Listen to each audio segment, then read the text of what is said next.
The November 20th, 2025 Planning Board session. May we have a roll call, please? Chair LaFaro. Present. Vice Chair Finity is absent. The Secretary is here. Board Member Mutu. Present. Board Member Blake Glazer. Present. Board Member Fulham. Present. And Board Member Neely. Present. We have a quorum. We have a quorum, yes. Please join us for the Pledge of Allegiance. I pledge allegiance to the flag of the United States of America and to the republic for which it stands, one nation, under God, indivisible, with liberty and justice for all. Thank you.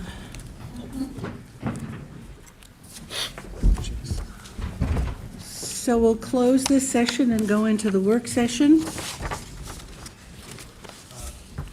We're waiting on Aaron for that. For the first one. For the Jack. first one, we'll start then with, is Claire here? Claire has two. I'll get it.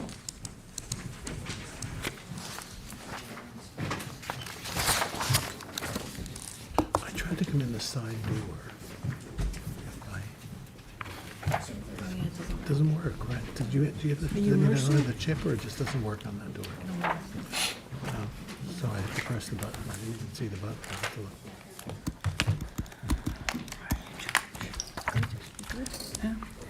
Are Dennis is still out? I think so. Dennis is still recovering? Yeah. Okay. Should take the time off and get better.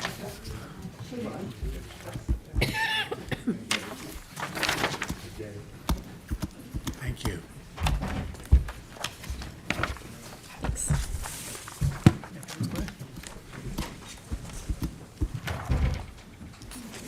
Claire, we're on Mercer.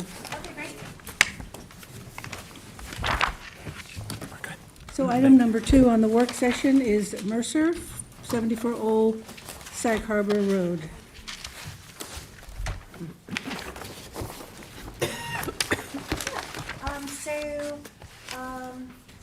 Mr. Rossetti has asked for a work session on this because it has a covenant on the property. It also does not qualify for zoning in terms of a subdivision. But it does have 2 houses on the property. So that he wants to come and ask you if you would consider the subdivision, given that the non-conforming nature of the 2 residences on the property. Look at it as we could, have an opportunity to trade a non-conforming use just for. give us your Oh, I'm name. sorry, Robert Fischetti, 320 Hampton Road, Southampton, for the applicant. This is my client, Michael Mercer, the property owner. Michael? Yes. So we have a non-conforming use with 2 houses with certificates of occupancy. I passed them out. They actually did 2 pre-existing ones in a row for some reason.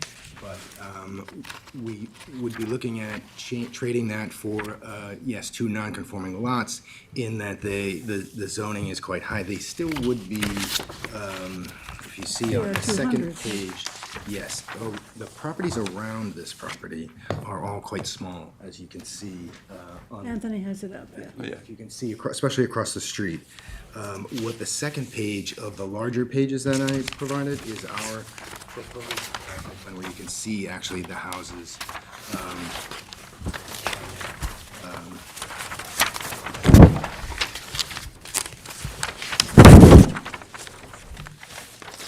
So Claire, just one second, clarify the process for me here. So because there is the extra layer of a covenant on the property saying no further subdivision of the lots, At all. even if they got the ZBA in terms of an argument that it's a character of the neighborhood and the pre-existing, that the situation is that they have 2 residences now. They're not creating any more density out of this. It's just that the wording on the map, there wasn't ever actually a covenant filed, but on the map, it says no further subdivision, but it doesn't have those sort of magic words at the end without planning board approval. Without planning board approval. Approval, right, so that is, essence, is a covenant. So and he's coming to you informally to see if that would, you think that's considered a subdivision, because without your blessing of a new covenant saying they can subdivide to facilitate at least the 1 lot, the 2 lots in the situation, he could go nowhere. Yeah. we'd like our chance with the zoning board. We understand we have to, you know, to deal with them and establish our case to them that the two lots that we'd be creating would still fit with the character of the neighborhood and everything. But given the two certificates of occupancy, and there is a, you know, vested interest in those and having those, but at the same time, you know, there's an overall interest in separating the lots. Like Claire said, there's no change in density, and the lots would still be over an acre, it'd be 57,000. So that's what you want to do, you want to put one of the existing houses on one Yes, you can see parcel on the and- map, they're and one there, on the yeah, other. they're there. But this looks like a new house. That's, if you look right to, behind that is the existing one. It's a shaded. The way this came about. Oh, I see. yeah, So they you, would like to ultimately rebuild the front house, but without, you know, without dealing with the two certificates of occupancy, to then go and expand a pre-existing non-conforming use becomes a problem, so that's where we end up here. so are you moving one of these houses? I don't understand, you have two houses. But afterwards, You're not potentially, dividing yes, that yes. lot. Yeah, there's, This in is the a front lot, garage. there's existing and then This is the proposed. garage, I got it.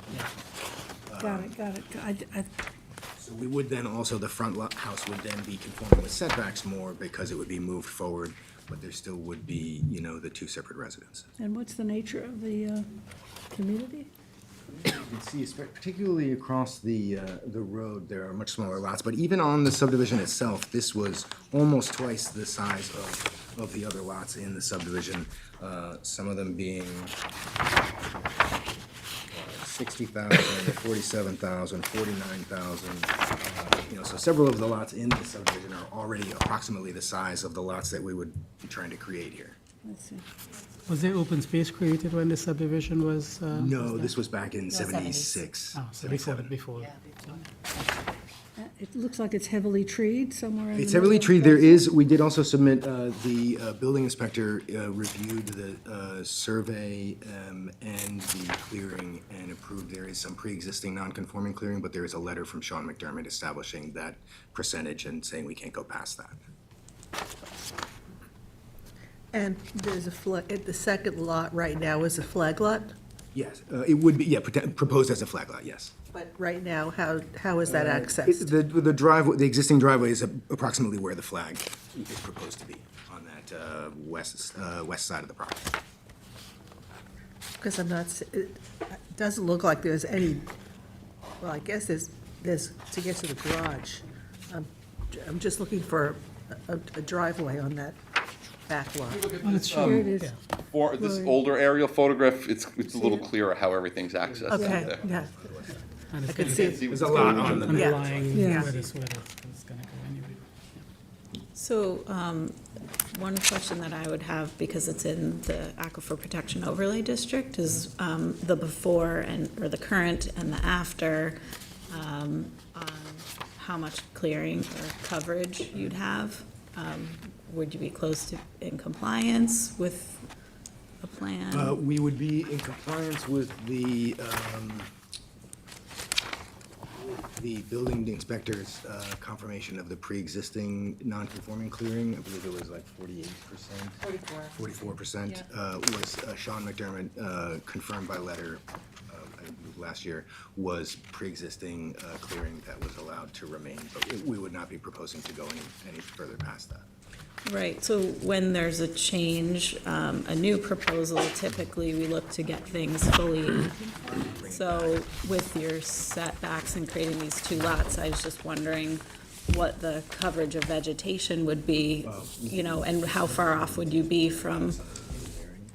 Yeah, but I think with the new, when it goes to that, I think I become close, because all of this is wooded and all of this is wooded. So I think when the two lots split, I think I get Would a you lot be closer. doing replanting? I can, yeah. Okay. We might ask that.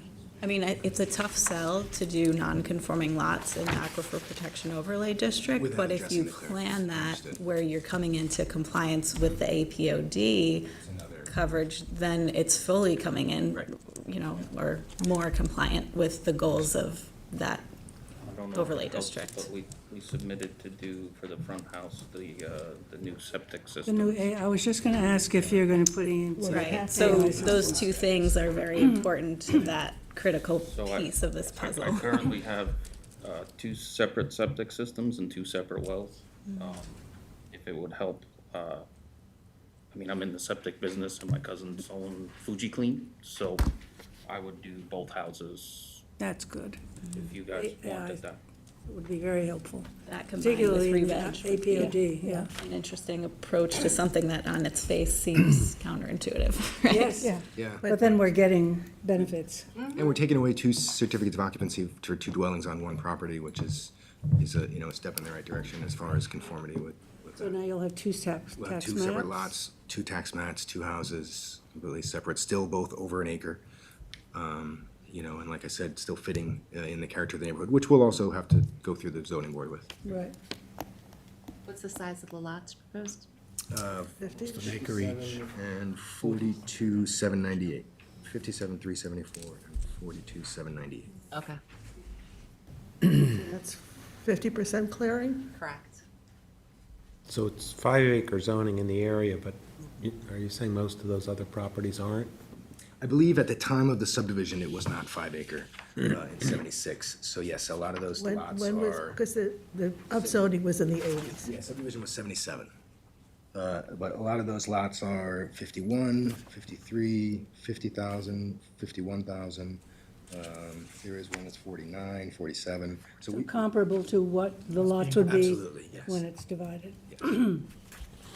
So what would we do, Claire? I mean, That's what you say with his work session. He's got his direction. You can go to the zoning board of appeals. If they grant it, it'll be back to you with those two caveats. I would come first for a pre-app. Pre-app with us, yeah. Pre-app first, yeah, That and would then be go to the great, zoning yeah. board, and then Okay. come back to you for a final. good. Yeah, great. So do we need to amend, how do we amend that? Well, you would have to also ask for the covenant amendment at the time of your pre-app, right? Oh, okay. We'll have a Incorporate hearing that on into the both. pre-app, okay. Yes. Okay. Okay, And thank you. just be aware too, that we'll be looking for, if this goes forward, when you're constructing a new house, or anything else, that you really maintain the clearing. The clearing will be very key, and during construction, you'll really have to put up limiting Yes. fences to prevent clearing, removing the house may have to be restored to try and maintain that balance of Okay. clearing. And the upgraded septic? And the upgraded both, upgraded yeah, we'll- septics and maybe some re-veg, yeah. Okay, sounds good. Thank you, thanks very much. You might need these to ZBA.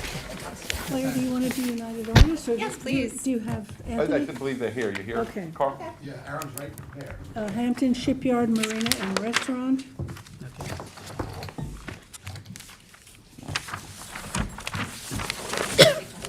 Let me I'll give have your you, other stuff. Apparently we're going to one place. We're going to Hampton Shipyard. so number one, Hampton Shipyard Marina and Restaurant. For the record, Carl Benacasa, 860 Montauk Highway, Watermill, New York, for the applicant. Aram Tertunian, First Coastal, West Hampton Beach, New York, for the applicant. Afternoon. good afternoon. So this was submitted for site plan approval, and the board. Schedule a pre-submission conference, just to clarify. Yes, that's what I mean. Schedule a pre-submission conference, and the board requested a work session Right. to discuss, I guess, any questions you may have, or. Well, this is a very large parcel, right? It's actually. Three parcels, It's 4 parcels. 4. Yeah.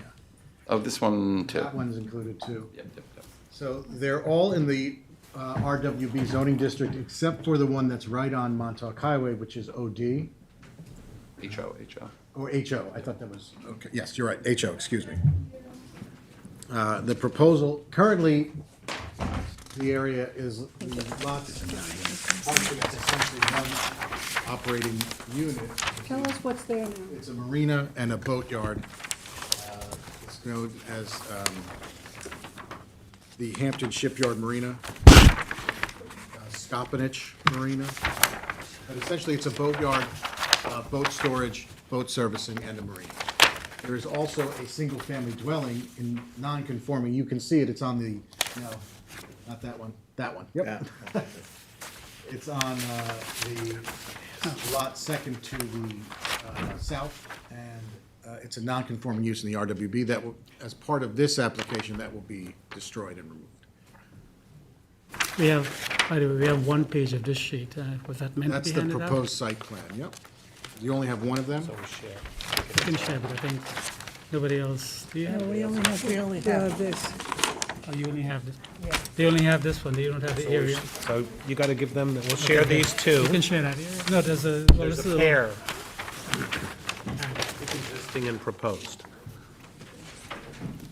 Okay. I think. The existing buildings on site, there's a 1.5-story, 17,300 square foot shipbuilding facility. That's that large building that Anthony's, no, actually, one over. There it is. That's a shipbuilding manufacturing building. They actually make boats? Yeah, they did for 70 years. Did, but do not now. Well, not since the new owners bought it. But yes, the old owners made boats then. What kind of boats? Sailboats or? No, they made SS's, which is a small sailboat, but their signature boat was called the Columbia II. And they made that for many years. They also made boats for the Fire Island Ferry, National Park Service. I mean, they have a huge Large history. boats. You know, anywhere from like 25 to 50 feet. So now it's not functioning as that and it's empty? It's functioning now as a marina use continues, but they're no longer, and the boat servicing component In storage. and storage, but the shipbuilding is no longer functioning So that happens in that building, in that large building. dark, the right dark there. building, yeah. There's a 2-story, 2,100 square foot single-family home, which Anthony highlighted. A 1-story, 7,200 square foot used for boat storage, and that's that building. Storage and service. Servicing. And there is a workshop, a storage and a workshop component to the large building, which is on the southernmost lot, and an office in there as well.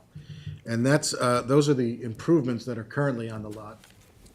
Many of the historic structures and existing structures are incorporated into the proposed site plan before you, or that has been submitted for review. It includes the expansion of the marina use by expanding existing dockage, the proposal, removal of that single-family home, inclusion of a restaurant into the large building where that was used for the shipbuilding previously, and then along with the standard marina use, which includes storage, dry and wet storage of boats, docking, and servicing of boats. There'll also be a pool for use of by marina members. And that is essentially the broad strokes of the proposed development. Obviously, you will have questions on specifics. The use is permitted in the RWB zone. The use contemplates 96 parking spaces, when, as you see through the calculations, only 84 are required. Those parking spaces would be located primarily on Montauk Highway, on the HO parcel, which ultimately these will all be, as part of this, we'll merge them into You'll merge. one parcel. That's exactly right. That's where the parking will be. If you look at Carter now, if you want to look at Carter Lane now, you'll see it's very sort of informal. There's loosely paved areas, sort of running on the property line, on Carter Lane.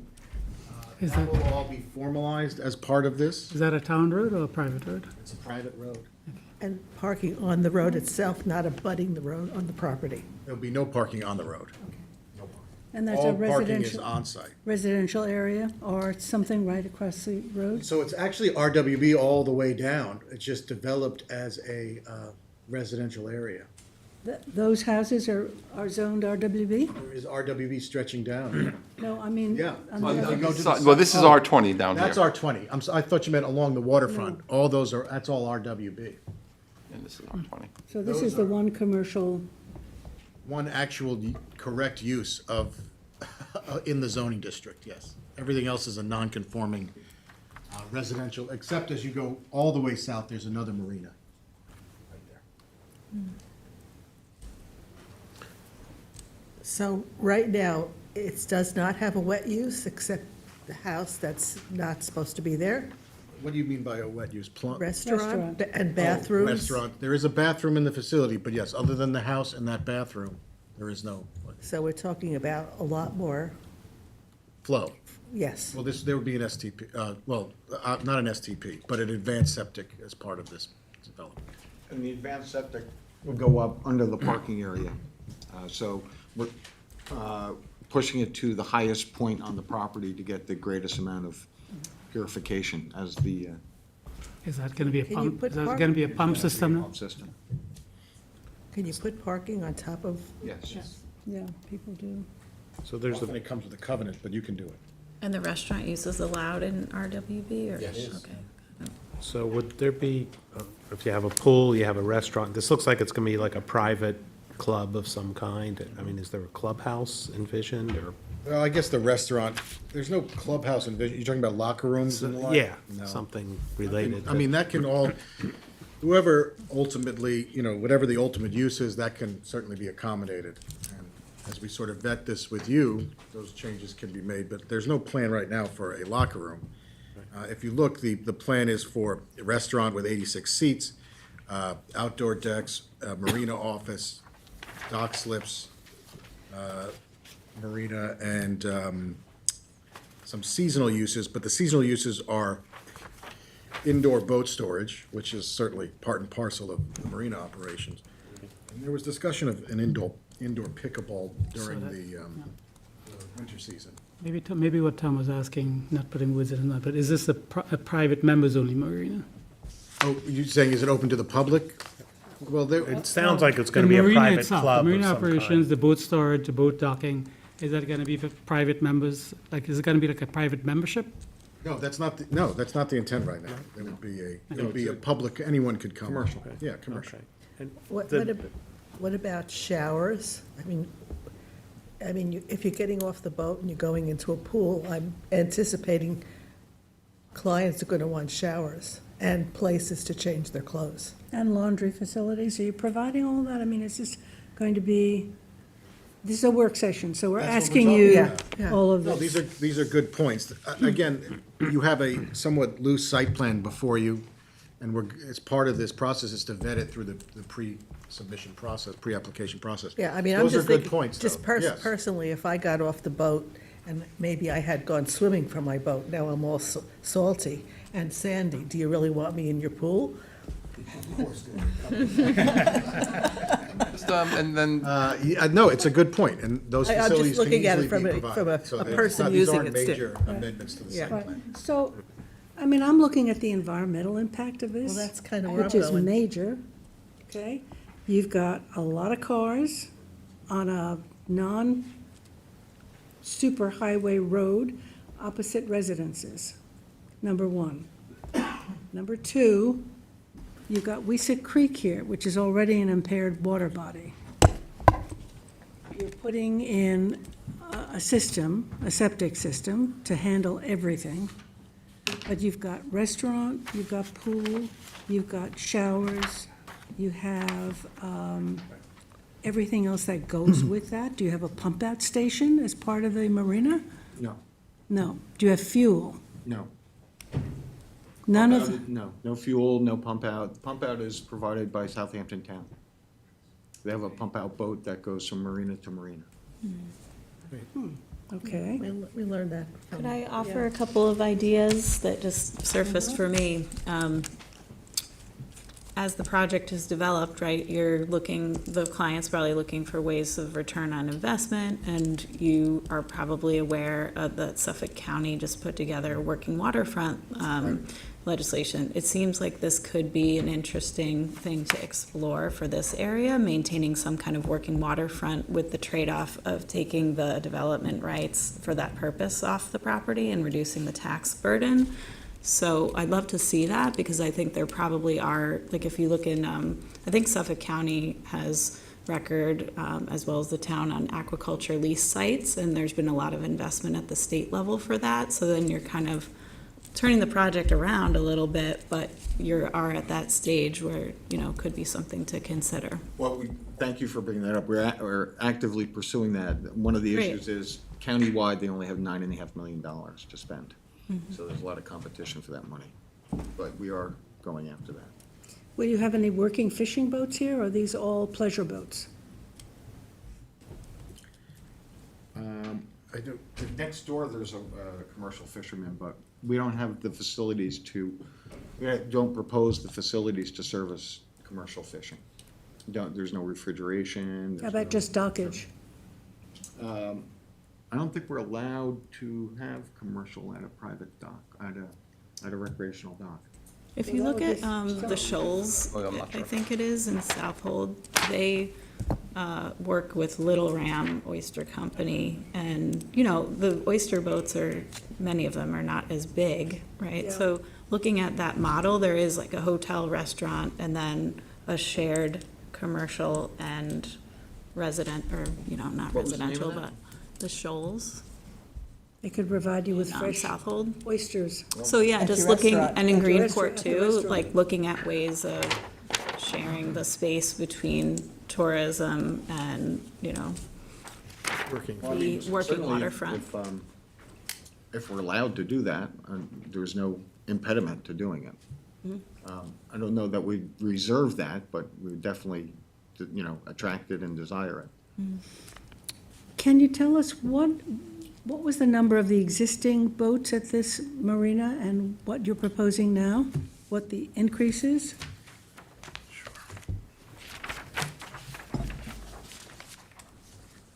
Looking on the 35 new 89 ones. wet and dry boat slips, 80, what was it, is what I'm looking for the expansion.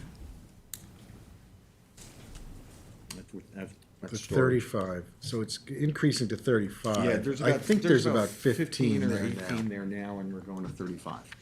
Who authorized, is that the trustees or the DEC, or We've That's been- it. who gives you permission for additional docks? The Army Corps, the DEC, and the Department of State, and the trustees, and we have those permits. All of them? But it says here on your plan, not 35, it says 89 wet and dry boat slips. That Well, that's the includes dry, the including the dry. dry boats. Yeah, so in the. Storage. Yeah, Dry so storage. we're proposing what they call a rack and roll system, which is inside that large metal building. They build a whole rack system, and then you can just pull the boats in and out automatically through the rack system. So all of the storage will be internal, it's not going to be outside wrapped. correct. and- They're not all I- being hauled? Yeah, I sat down, I met with the applicant to, you know, go over this with Janice initially. So all this that you see out here is gonna be removed. They're lifting a lot of the asphalt, I believe, actually. So that's being done. Just that, you know, the plan also shows here, and we'll get into, when we get the pre-submission conference report, all this will be outlined. They're showing, you know, a potential road widening easement in the event that, you know, it's offered to the town, then they could get a proper road in there. And just, you know, with the permits that are in place already for the boat slips and the bulkhead, which have all the necessary approvals, the establishment of some wetlands buffers as part of those approvals, which are shown on the site plan. and those will Are they continue. sufficient? Well, we'll see. I don't know. right, so You know, that's it's a early, question. but we'll see. We still have to send this off to Marty's office during a formal Yeah. and all that. I mean, they're taking notes about, because it's a work session. 100%. So My that's guess the is, question. you know, we'll have some more stuff we want to Yeah. include. I was gonna ask that question before, if you were looking to dedicate this road, do a town law 200 and dedicate Carter Lane to the Yeah, we town. want, and also there's, on the plan, it's a little hard to see because it's dark, but screening between the road and the rest of Yeah, the I can see facility, respect for the neighbors on the other side of the road. Right. And I Right think- now, they're staring, you know, directly into, 40-foot tall buildings. And we were thinking of road widening easement as opposed to town law 200 action, but we would give land to increase the width of the road. So your storage is right there, so you're not trucking all the boats in and out every season. They're like staying there. Yes. It's difficult to see, but what size of boats we're looking at? I know there's obviously some larger ones and, Yeah. along that. Basically, the largest that really can navigate this creek effectively are like 32 to 35 feet. Most of the boats are usually around 24 to 29. There's a few larger ones, but that's the size that really fits in there. So what did you tell me the increased number was? We're going About from doubling, around- Yeah. from You're 15, doubling to- it. well, 15, 18 to 35. Okay. I think we have to be aware of Weesek Creek, which is an impaired water body, and you're putting more boats in. There are oil spills, I don't care how you slice it, Montauk goes through this all the time. And even though you're not going to have a full fueling situation or a pump out, is there a future for a fueling pump? No. Why? Because it's problematic. First of all, we don't have space. Second of all, the regulations are really dramatic. And third of all, there's alternatives. What are they? But you can go to Oakland's, you can go to, there's a half a dozen marinas within 5 miles that you can get fuel. And with respect to Weesa Creek, which we completely understand, the improvements that have already been made on the site, which are prior to the current owners taking possession, there was no stormwater controls on the site whatsoever. The water ran all the way from Carter Lane in sheet flow straight into the creek. I would say 80% of that has been eliminated with a reconstructed bulkhead, a buffer zone behind it, active drainage that's pulling the water off of Carter and infiltrating it into the ground high up, because this is a pretty steeply sloped area. I mean, there must be 10 or 12 feet of elevation. So those have already been put into place and are going to be augmented with this redevelopment plan. For right now, for example, there's not a boat lift, but a travel lift. And that whole travel lift, it's about 25 feet wide, and all the water runs straight off that right into the bay. That's going to be eliminated. We're going to go to this rack and roll system. It's going to have forklifts, and the whole boundary along the creek is now going to be buffered with a grass or vegetative buffer. So there's a tremendous amount of pollution that we're preventing that is actively occurring right now. Was the bulkhead in pretty bad repair when this? No, it was pretty good, actually, but it was the way they did it in the old days. They blacktop straight to the bulkhead. So there was nothing stopping the water from just flowing over the top. And what material did you use to repair the bulkhead? That's all PVC vinyl. PVC vinyl? Mm-hmm. And you said you have permits in place already for these 35 slips that we saw, including the docks that go out into the creek? That's correct. Okay. And do the trustees give them that, or? Trustees. So the trustees are aware of this plan, They've approved this plan. Yeah. approved it? Okay, we'll need some verification from Yeah, them. of course, of course. Yeah. Can you also, when you come in for this, just provide a before and after on the flow, like with the septic flow, what the increase is? I think that's an important component, even though the use is allowed. Required flow? The health department What you required have flow? now, estimated flow gallons per day, and what is proposed, what that would produce gallons per day. Because you have an 86-seat restaurant. Yeah, So but we're there's getting gonna rid be- of a home. We're getting rid of home, But that's not apples to apples, an 86-seat I think you'll restaurant have the and one home. calculation, and I think we'll We'll have do to the compare calculation, that. but we're within our allowable limits. We're not asking for anything beyond what the health You're department. within your allowable limits. Oh, yes, yeah. For a commercial restaurant of 86 Well, given seats.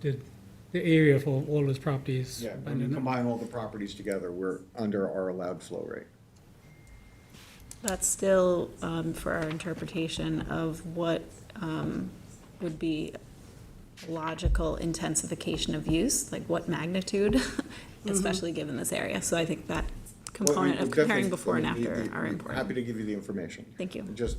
Well, that's why we're here at a work session, to have give and flow and not, it's not an antagonistic situation. We're trying to get information. Doesn't feel that. By asking questions. No, it doesn't feel antagonistic. It Oh. feels very nice. Good, I'm glad.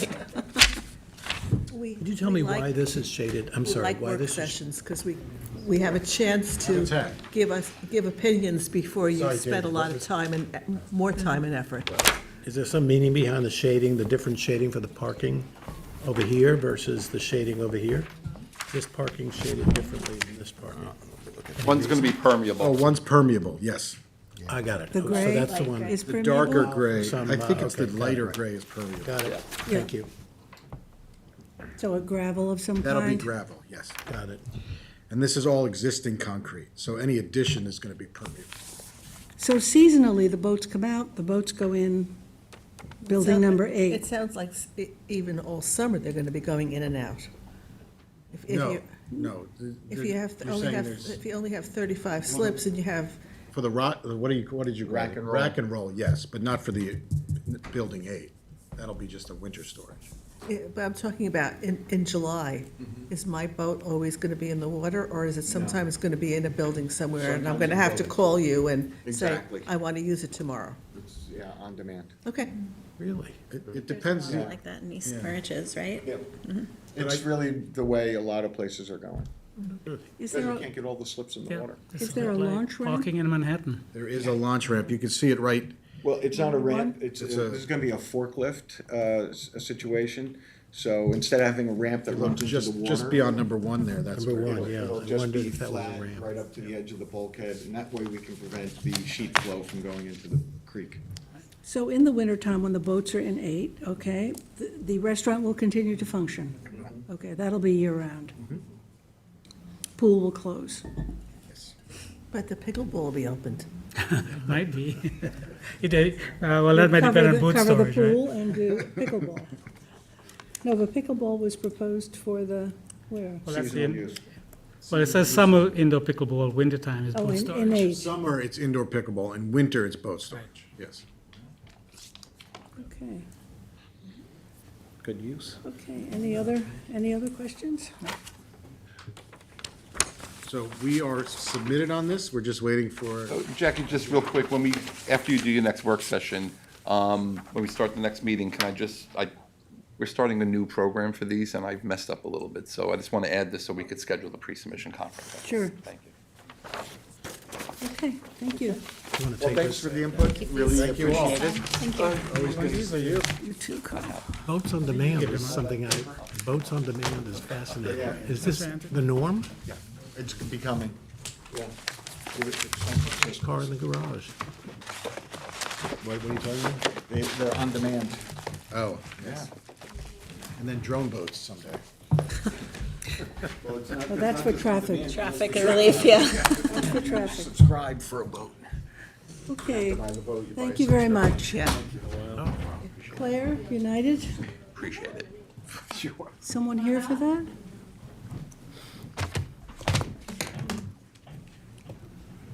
Do you need a, There we go. you need our easel? Whatever is best for everybody.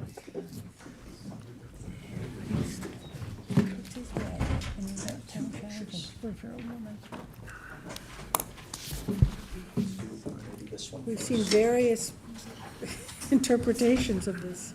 I have a couple copies too of the, like, existing and proposal, if you don't mind sharing, there's 4 copies Maybe your there. name for the record? Yes. I have a little Walter Morris.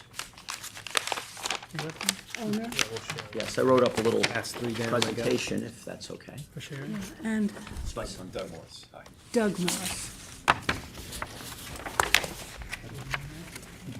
Claire, do you want to? Yeah, so, I think we're familiar with United Artists, property site plan gone through. Most recently in, around 2020, there was an application to change it into a CVS. Was not successful, well, what didn't go any further because United Artists decided, or the movie theater, decided to stay for longer, but that is ending, I understand, from the applicant. So, this space would be, how big is this space, Walter? The current theater space is 15,000 square feet. Okay, so, he is looking to have new tenants to go into that space. He doesn't know what the tenant is yet, but he wants to make improvements to the outside of the facility to attract either one or more, maybe split up the space, obviously, that's an option. It is zoned village business, to facilitate a new tenant, retail or whatever would be appropriate for the zoning permitted use, of course. So this is the existing, and then there is a proposal for the change to the exterior, a new roof that would be part of the components. And that's what you see at the bottom. of the facility. So I thought a work session would be appropriate. It's a very visible part of Hampton Bays. On the first blush, from a planner's perspective, it looks like an improvement. It's going to this ARB as a review, or it was, right, on Tuesday? Was it ARB on- approved it. Yeah, they approved it on Tuesday. So what the process would be with you, usually with things like this, that's going in the right direction, we do some type of expedited review, subject to fire marshal review on this, so that would So be you my took out the suggestion. dormers? Well, I could, Yeah, go ahead, I wrote a little presentation, so please. you could get the full picture. My name is Walter Morris, president of WDP Enterprises, the owner of the United Artists Movie Theater Shopping Center located at the southeast corner of Springville Road and West Montauk Highway in Hampton Bays. I've been in the construction and real estate development business for over 35 years and have owned this property since 2002. I'm here today to ask for your approval to allow me to refresh and revitalize the front of this shopping center. Although there have been minor changes made to the exterior of the building over the past 10 years, it has not been substantially upgraded since the movie theater took occupancy over 25 years ago. I was recently advised by the movie theater parent company, Regal Cinemas, that they plan to wind down operations and close the theater within the next few months. So I thought now would be the right time to begin the process of obtaining permits to refresh the building and then the property. The scope of work I'm proposing right now is mainly cosmetic, repainting the existing siding and exterior trim, replacing the mansard roof shingles with new 40-year GAF black roof shingles, improving the facade signs for the existing tenants, and installing decorative gooseneck lighting fixtures.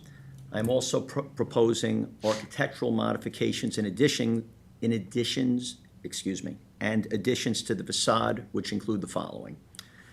We want to change the pitch of the existing mansard roof at the current movie theater space. It's just a little out of scale there above the doghouse dormers. We want to sort of bring the whole thing into balance. It's been a little bit of a hodgepodge as it's been developed and changed over the last few years. We want to remove the existing doghouse dormers above the movie theater space, and we want to add 2 shed dormers, one on either side of the proposed new tenant space for both aesthetic balance and also to provide a reasonable space for tenant signage. They have no signs, the 2 tenants in those locations. They're just like 9-inch by 24-inch hanging signs from nails. I also propose to install a standing seam metal roof above the fascia board of the future tenant space, and also at the 2 shed dormers, as well as, for lack of a better word, those 3 towers.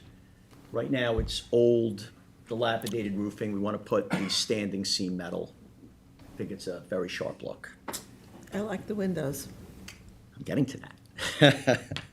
Regarding these 3 existing towers, I propose to also adjust the roof pitches, add decorative windows, replace the existing dilapidated shingle siding with AZAC trim, and also add corbels and gooseneck light fixtures as shown. You know, it's a little far away, but I think it's a big improvement. I'm also proposing changes to the exterior entrance doors and windows at the existing theater space. This design provides an aesthetically pleasing look while also allowing flexibility to lease this space to as few as 1 new tenant or as many as 3 future tenants. We've been trying for years, but we have nobody. You're talking specifically about the movie theater piece, when you say Yeah, 1 to 3. The movie theater is leaving soon. Yeah. We have a phone call with them tomorrow. They're going to discuss an exact schedule, but my guess is that right after the holidays, they're going to start to wind down. So if you divide the movie theater space, you don't get 1 tenant for it, you'll use that fascia for the signage? Yes, there would, Yeah, there's space along there? I would suspect there would be a sign where it says future tenant. And then to one the on right and either to the side. left, yeah, okay. We'll see how that goes. I mean, my goal for right now is really to refresh the front. One, it needs it. I mean, the center's getting tired. But there's other reasons as well. The main roofing, the rubber roofing on top of the building needs to be replaced. It's 25 years old, and you do not want to put a new rubber roof on this and then have a mansard built with people walking all over it. So you want to get this work Street view? done first. Also, the front parking lot, it's time for that to be repaved.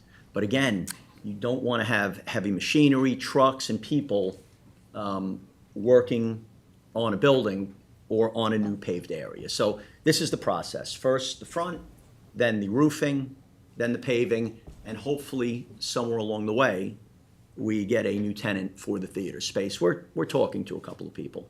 It's just, I'm glad you mentioned the parking lot, because the configuration of it, sometimes the flow in there is not very good. And so I'm wondering if you would consider some sort of landscaping islands as part of a reconfigured flow on the parking area. the issue with that is that what's there now is what's approved as far as the site plan goes. And to get that, the previous owner had to purchase 8 land bank stalls or 8 stalls from the Southampton Town Fund, I believe it's parking fund. So based on current calculations, you have 8 less parking spots than you need. And if you're going to do islands, you're going to lose more. And for example, Usually can we do ask that. for an exploration of calculate how that. many Yeah, Do it. given the character of It's the. land banking, and Yeah. you can make it, and if you ever really needed to establish it back, you could do it. let me give you an example. So we tried very hard to have a well-known supermarket take this site, something that the Chamber of Commerce and the Civic Association brought to us and said, we would love to have them. And they took a very close look at it, and at the end of the day, they passed because they said 175 parking spaces is not enough. Right. You also have a potential cross-access with the neighboring property that should be explored, whether or not it's So- viable right now. I know you weren't here when, for 5 years, we did that. We had CVS sign a lease to take the space. And it was suggested to CVS, they were handling the application about the cross easement. And CVS said, yes, let's explore it. So the neighbor next door wanted a tremendous amount of money for the opportunity to have this cross easement with us. And besides that, the cost, because the grade is, they don't have any parking in the front. Their parking is in the back. To meld the 2 parking lots and the drainage and what was required was in excess of $2 million. So at the end of the day, that was a deterrent, that we're losing parking spaces. Retail people who have their stores in the front don't care about parking in the far back. And it was $2 million in additional cost, plus what would be required to pay the existing owner for that privilege. Right, so you're asking for an expedited site plan review, and, it's our job to offer that. Yeah. In order to receive something like that, there needs to be a creative approach to solving some problems that are already there. And it may have been, and I was here when CVS had come in more recently, that it wasn't feasible at that time, but there is an opportunity and a logic there, for sure. People are already using, they go through the fence. Oh, you I know. See it, right? So I think it's important to explore that creatively and allow us the opportunity to also consider, how that would. So I know it's a Improve the work session, and character. I'm not gonna explore with the adjoining neighbor, combining the parking lots at our cost and paying him to do that. I don't wanna open that door, because we've been through it before. And what we're looking to do is take a tired shopping center and make it beautiful. You want some cosmetics, right? Right, and part of Right, that, I I'll think, is the I'll just finish up the presentation, because some of this has it in there. I wrote, if this application is approved and after the exterior remodel has been completed, I plan to replace the flat roofing for the entire building and to repave and restripe at least the front parking lot. This additional work, however, will not begin until the equipment needed to complete the exterior remodeling work has been removed from the site. The cost of the entire scope of work we're proposing at this time is substantial. but I feel it is extremely important to maintain our properties from both a functional as well as an aesthetic standpoint. I have been encouraged to do this by several members of the community, including members of the Hampton Bays Civic Association and Hampton Bays Chamber of Commerce. I understand their wishes. The existing building looks tired. It needs to be freshened up. Also, it's my experience that when one owner improves his property, other neighboring owners often follow suit. And hopefully the revitalization of this shopping center will have a positive impact on the future of the Hampton Bays downtown area. But So if you get an expedited agreement to do it, how long do you think it'll take you? I haven't given that much thought, because this is something, because of my existing tenants, the construction can't go on during the summer. That's when they do all their business. So is it possible, and I didn't even know we were doing expedited. My thought process was, let me get the ball rolling. The theater's gonna leave, That makes sense. you know. Yeah. Yeah, I mean, I think realistically, you know, we still have to go through a process. This might not start till after next Labor Day. 2026. yeah. Yeah, it's never been my experience, even with the word expedited, that we're gonna have a building permit in Yeah. 4 weeks. Yeah. No. So, you know, I would be thinking fall of '26. I don't think the exterior work would take much more than 8 to 10 weeks. But if approved, I will be then bringing in also a building permit application to de-theaterize the existing theater. You have to gut it.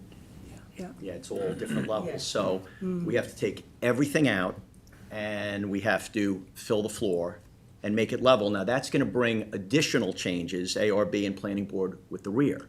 Because right now, when you walk out of the theater in the back, you're 4 feet below grade, and you have stairwells, and you walk upstairs. That's never gonna work for another tenant. So the floor would be brought up to level from the, you know, it's probably 4 feet higher in the front than it is in the back. So it's a tremendous amount of work. But eventually, you would see it as a clear space, 110 feet wide by approximately 137 feet deep, new concrete slab Concrete floor. floor. And then I would like to think it's a good enough location that with a attractive building, you'll have interest. Well, It's a tough one. I hope so for you. You know, so, too. you've stuck with it a long time. We've been trying for A long time. many, many years. I just have a question about the windows, which I really love. Will they actually have some light coming through? Will they have some illumination? You mean into the stores themselves? No, I- no, Yeah, through the windows to the outside. these. Will there be inside lights that show on the outside? Is that what you I'm mean? not sure I understand. I don't think the tenants will be able to get sunlight from the window. No. Interior lights that show to the street. Decorative, yeah, Oh, would I do something to light them up? yeah. That is something I'm very happy to do, Okay. if that's something that you think would look great. Claire, I think the look here is great. My concern about expedited is, I agree with Kate that we really need to look at the parking, and I don't know how that fits in to the process. Because the parking is not very attractive. And the idea of having something a little better looking and also better environmentally, where we have some place for rain garden kind of. I think we know that's how things should be built now. We didn't know that when this was built originally. Yeah, this So- is built with maximizing So every parking space. I feel it's our responsibility to say, this is 2025. This is, if we were starting from scratch, this is how we would do it. But are we saying then that Are we we- can't fix up our building Are we- without? Are we- I'm we're not actually asking the starting from process, scratch, though. that's all. We're not starting from scratch. This is an application to refresh the outside look of the building to make it more attractive. I don't see a nexus between that and asking for, cross-access easements and additional parking and losing park. I think that comes when you lease the space and you're looking to see what exactly are your parking requirements for the use that you're getting into that space. That's why I'm asking the process does it to come Claire. But it seems How does that that work? you're asking for us to not give this approval until we come up with solutions for the parking lot, which will include, changes of parking lot, loss of parking spaces, which is a bigger issue than coming to say, let's change the roof and do some I don't think I'm changes. saying anything different, I just want to understand just where a it question. fits. Also to help, I have two tenants that have long-term leases where I don't have the right to reduce parking in the shopping center without their approval. We were approached recently by AutoZone, and we were willing to do something with them. They wanted half the building, but they said, 10-year lease, 6 5-year options after that. You can't make any changes to the front parking lot, the striping, the curb cuts, anything without our approval, and we passed on that. Because, again, I've been doing this since I'm 35 years. So I understand on all sides. I understand what the tenants want, which is brutally difficult now. Retail is not in favor. If they can't get what they want, they're not coming. They're going where they can get what they want, and what they want is front convenient parking. And I understand in a lot of towns, people want green. But it's very hard to do green on a corner, at a light, at a shopping center, and get, you're not gonna get a tenant that can afford to be there when you can't have a car drive up right to their front door. I guess what I was suggesting is you have that triangle that's striped, that's not parking spots. I mean, even just exploring that Yeah, is like, that's- not as long losing as we're any not losing parking parking. places. So, you receive the feedback and then start to turn the problem around and see how, it might be solved. And if you come back to us during this process to say, we explored it this way, and this way, and really this is the best path forward. I think also just reconvening, I'm not saying you can't refresh the facade of a building without exploring a whole site plan approval, but what happens when the use is determined? Does it come back? That's I why I'm asking- think we that's just why- need an answer. Yeah, So to that if question. someone takes more than 5,000 square feet, you would see it as a special exception. Okay, gotcha. But if he chooses to split it into 4 units of the 15,000, you would not see it. Yeah. So that's just be honest, that's what the code Yeah, says. so that's So that's a helpful. negotiation point, right, of saying, okay, well, you may not want to reconfigure the parking, but there is some opportunity there with that striped triangle to potentially explore some improvement. Respectfully, what I would say, and again, it's not my first time here, and I've owned this a long time. If I was bringing in a tenant for that space, even if it's fully conforming and requires less parking than the movie theater, and you said, hey, can you do a nice planting area in that triangle? You're not gonna lose any parking spaces. And my tenant was like, yeah, that's fine with us. That would look great. The answer would absolutely be yes. If you're asking me to do that stuff now as a negotiation to spend a couple of $1 million to re-roof the building, do the front facade, and do the parking lot, I would say that I'm not going to do it. Yeah, and so for us, like, this isn't a building permit, it's a site plan. So that's where we do need to, I feel, we need to like consider the actual site plan, the whole thing, right? Even though the component that you're suggesting is, reasonable, right? If that's what the board has the ability to do, then so be it. But That's my opinion, I won't speak for I'm- anyone I else. just- I mean, you know me, I'm sort of a There's a- straight there's a shooter. I don't reasonable, wanna say maybe this, maybe that, I don't know. I think we hear you loud and clear. My only issue always with expedited site plan reviews is that when you get into the guts of something, a lot of unknowns happen. Things collapse, you've got rotten timbers, and it develops into something so much more. How do we handle that, Claire? How would we? I mean, I Would don't they think have this to- is dilapidated, right? Is this just No, I think the it's. building's in excellent structural shape. We just wanna bring it, Yeah. wanna make it nicer.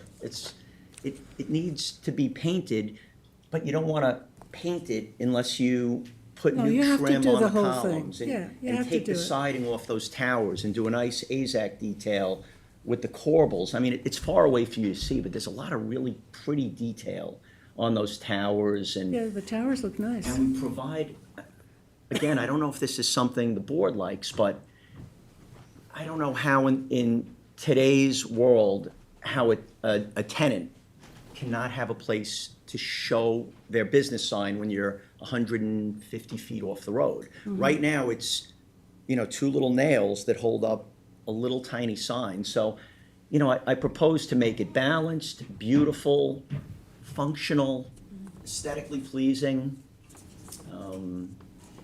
It's when the theater leaves and it's vacant, it's going to get worse. There's other problems over there which you may or may not be aware of that has nothing to do with the building, just with homelessness and things of that nature, which are going to get difficult. So you would want to start almost immediately once the theater is out of there? Again, I can't Gutting it. do the construction during the summer because the tenants will all go out of business. So if I had a permit January 1st, would we look at the possibility of getting it done that quickly? Maybe, but my thought process really is we're gonna mobilize, get it ready to go, probably start right after next Labor Day. That'll take about 10 weeks, and as it's getting done, put the new roof on the entire building, because there's leaks now. We're Band-Aiding the leaks. Yeah. To re-roof that building is about $550,000. So, we're not gonna spend that and then have people walking on it, building the towers and. It has to be integrated, yeah. It does. I think we And understand that. Same with the parking lot too, it's time. And I understand what you're saying, I'm not dismissing it by any means. I just wanna do it when we get a tenant, because if we're going to lose space, if we're going to lose visibility, I might not get the tenant. I have been trying since, when did you get out of college? I just want to remind the board Yeah. that the zoning board also has their meeting tonight, and I have to just Oh. remind So- everybody. I've been trying So we gotta move Sorry. this along, we didn't get to anything Okay, yet. I'm sorry. Thank you. I don't mean to Thank take you. up too much space. So move on. We have 7-Eleven on tonight, so you know. okay, thanks very much, we understand it, yes. All right, so then let's move along, right? Anthony, Thanks. number Yes, 4? Jackie, just real quick, if we could do the Hampton Shipyard Marina and Restaurant? Just Oh, add that to schedule the pre-submission Oh, conference? okay, so let's add it to the end as an add-on to number, The 31? I have 28. Well, there's then the signed plans, which are off the agenda. I don't know what your schedule looks like. Okay, my 29, Anthony, what is it? Hampton Shipyard Marina and Restaurant, to schedule the pre-submission conference for January 22nd, 2026. I'll move it. Pre-submission conference, January 22. Motion by Kate. Second by Gloria, and all in favor. Opposed, abstentions, 6 in favor, 1 absent. Okay, want to then go back, Anthony, to you? Thank you for reminding me, I had no idea. I only reminded you because Candace texted me. Okay, great. So we have to close the work session. Yes, so we're closing the work, thank you, Gloria. We're closing the work session, we're going back into our afternoon session. And number 4, which is 1052 Noyak Path. So everybody remembers this, I'll just be real quick. This was the one where we looked at a covenant amendment, there was a restriction on this, no further subdivision. And he wanted to do a 2-lot subdivision. He doesn't have 2 houses here, but there's the existing residence back here and then a pool house with the pool. In considering this, because they comply with zoning, so there was no zoning issues in terms of the covenant, the analysis was how much clearing could they get? And so based on that analysis, a 2-lot subdivision would net them, and it's in the resolution, approximately 18,000 more square feet in clearing than the property as a whole. So when we did the analysis, the applicant agreed, since we're around 56,000 total permitted, he would limit the lots to 28,000 square feet each and keep the clearing then where it would be here as the property as a whole. So that's how I did the resolution. So actually, if you just go to the back, the second page, because we've looked at this many times, I recommend approval of the covenant amendment for Lot 4 of the revised subdivision map of Antoinette Buttonau. It was approved in '84. To eliminate the no further subdivision restrictions for Lot 4, subject to the following conditions. Submission of an amended declaration of covenant and restrictions reflecting this change and indicating that any future two-lot subdivision of the subject property will limit the clearing to 28,000 square feet per lot. Then, of course, the submission of the title certification, the mortgage consent, approval of the legal docs, and then the filing of the new covenant with the county clerk.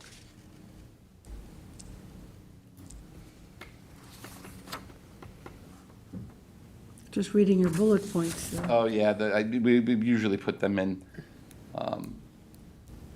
Big thing with this one, which was vastly different than some of the other ones, is that we had something that completely conformed to zoning. We get a lot of these no further and then they go and get variances. Here, since he was agreeable, we have two large lots. The structures are, it's very steep slopes here, so you will find these two structures are on the areas around the slopes. And we'll get upgraded septic systems and everything else, so, and maintain the clearing. So at the end of the day, it didn't seem to be So this is just for a covenant just amendment? a covenant amendment. Okay. Any questions? Okay. Motion by George, second by Tom, all in favor? Aye. Opposed, abstention, 6 in favor.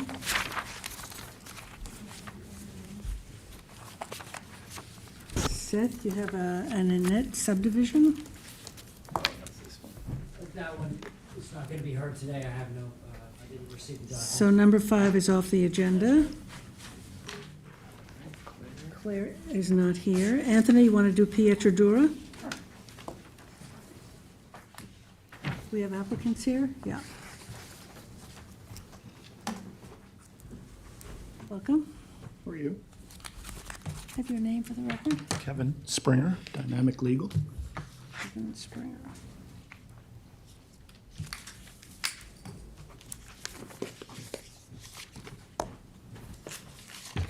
There's two attachments to that. It's the resolution.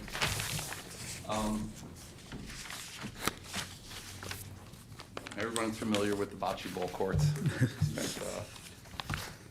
Spent more time on bocce ball courts than anybody ever anticipated. Yes. Let Anthony give. And probably a lot more report here that's probably necessary for bocce ball courts. If you go to the draft staff report, let me just turn you to page 3, okay? Because let's just get to the cut to the chase and get to what we're talking about here. So just to remind the board, you got the restaurant, and then they had this second use. They have some bocce ball tournaments, and they do them on certain nights, right, Kevin? Yes, only Tuesdays and Wednesdays. Tuesdays and Wednesdays. And so we had a neighbor came out during the hearing, and she was nice enough and really didn't want to stop them, but she wanted some things addressed, right, because of noise and everything. So here's what I sort of came up with, if you look at this, some of the things that we can impose. And I should point out to the board that the last site plan for this, which was completely CO'd, in fact, did have one bocce ball court on the approved site plan. So there was some acknowledgement of the bocce ball court at the time. Obviously, there's 2 there, and we're trying to, piece it together now. So, but if you look, given the complaint, some of the, bocce ball tournaments to end by 9 p.m. There shall be no live music, DJs, or bands, and no outdoor speakers, which I believe the applicant wants to speak to you about.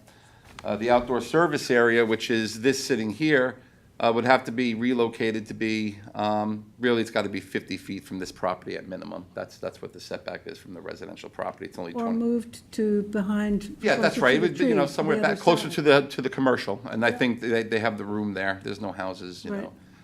So that structure has got to be relocated.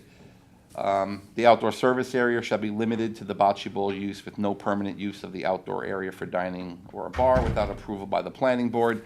Of course, that's because there's parking that gets generated as a result of that. So, lighting for the bocce ball courts shall be limited to the temporary string lighting that is currently being used and shall be turned off by 9 p.m. Parking. So, we have a parking. There's no parking requirement for this type of use, and it's hard to apply something. They had a requirement for, I think it was 86 spaces. They have 90 on the site. What I say in here is that, a total of 86 parking spaces are required and a total of 90 are provided. Although this is considered a second use, the applicant has indicated that tournament attendees are often patrons of the restaurant, thus parking is adequate despite it being used, pretty heavy. There are no specific parking requirements for the use, nor does it appear to be that additional parking based on occupancy of the outdoor area would be appropriate here. Therefore, to further address parking for a second use, I say that the planning board staff shall monitor and manage parking lot when it becomes crowded. 2, identify the 4 extra parking spaces and note them for tournament attendees. And again, I repeated a consideration to providing staff and security during tournament time to enforce the rules. That's sort of what I came up with. I wasn't really sure what else I could, unless the board had some other conditions. You can specify maybe a few spots for bocce court. Yeah, that's what it says. You have the Yeah. 4 extra, identify 'em. I think, Kevin, the one issue was the outdoor music. Yes, well, if I go down this real quick, the outdoor, so, well over a year ago, actually, when there was a previous owner of the restaurant, and we're on to a different owner, obviously, by now, but, we stopped all the DJ because that was a main complaint of the closest neighbor about the music. And it was, I told them a million times, it's too loud. We don't need it. Besides the fact, because you're playing bocce, it's not a concert. It's just bocce, it's background music. George had heard it when he was there. I have videos. It's just very, it's basically now what we have is one speaker on the top of the outdoor bar area. But that isn't even really gonna be an issue, because if you look at the site plan now, first of all, this outdoor kitchen in the back here it hasn't been used in over a year, and is not going to be when we move this, is not even going to be. Hasn't been food there in 2 years, and basically all it was a pizza oven. If somebody wants food, they have to go into the restaurant and then order it, and somebody will bring it out to them, but that's about it. There is no. So we will want that either removed or moved. Yeah, well, yes, we understand this has to be moved, and then to get to the 50-foot, we have to go on a northeast angle. So with the one speaker, we're now actually, this is the house that was in question. This is the one, the people that were here and had the objections. Their house is like right here. It's Well, you're right next to a lot of residences. Yeah, and this house is completely, as you can see how far it's much further set back, and so is the next one.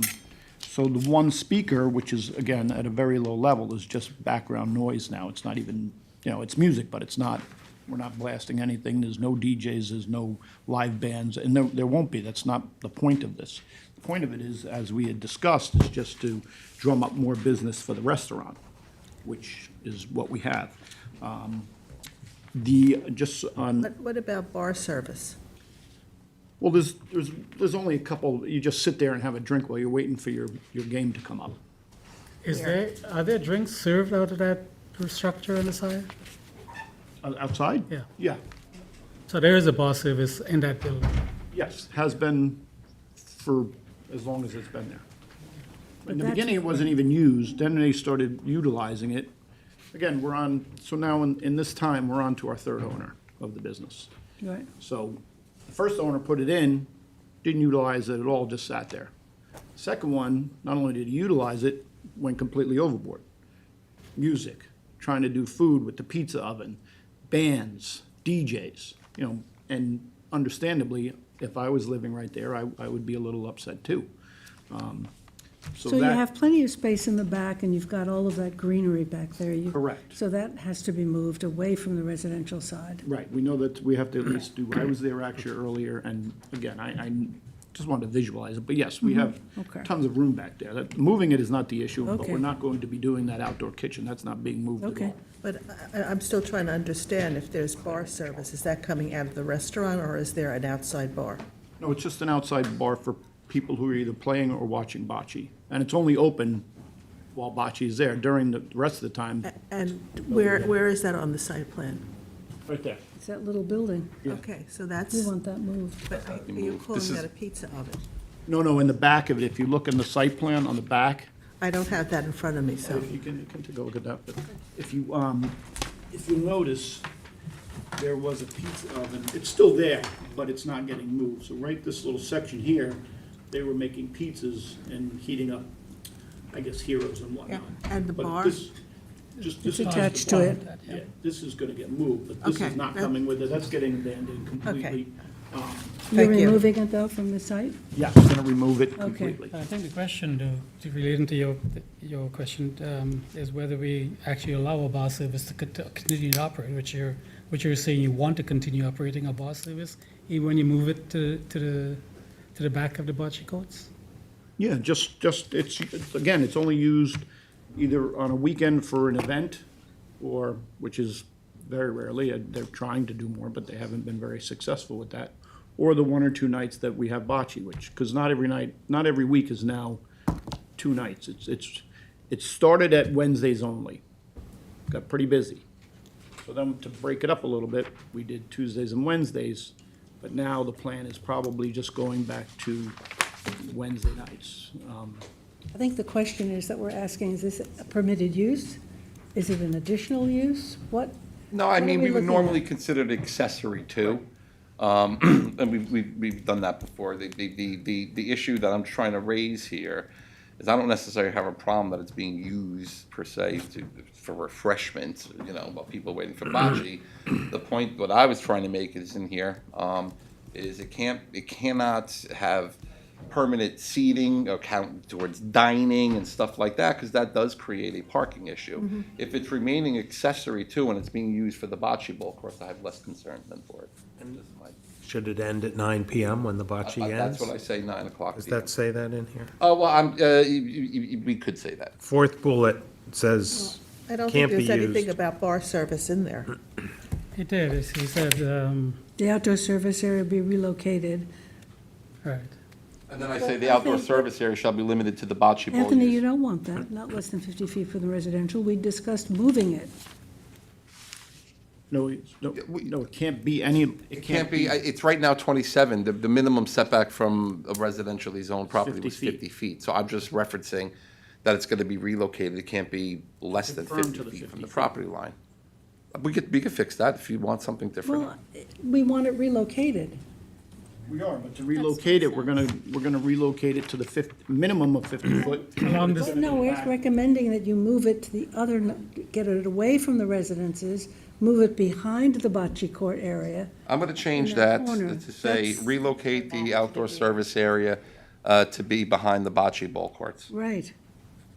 That way we could just get rid of this 50-foot. so it's not gonna Yeah. stay along this western property boundary, Not it's at gonna all, go right. more behind the bocce ball Right, courts itself. So yeah. you're furthest away, as far away as From you the can residences, yeah. residentially make it.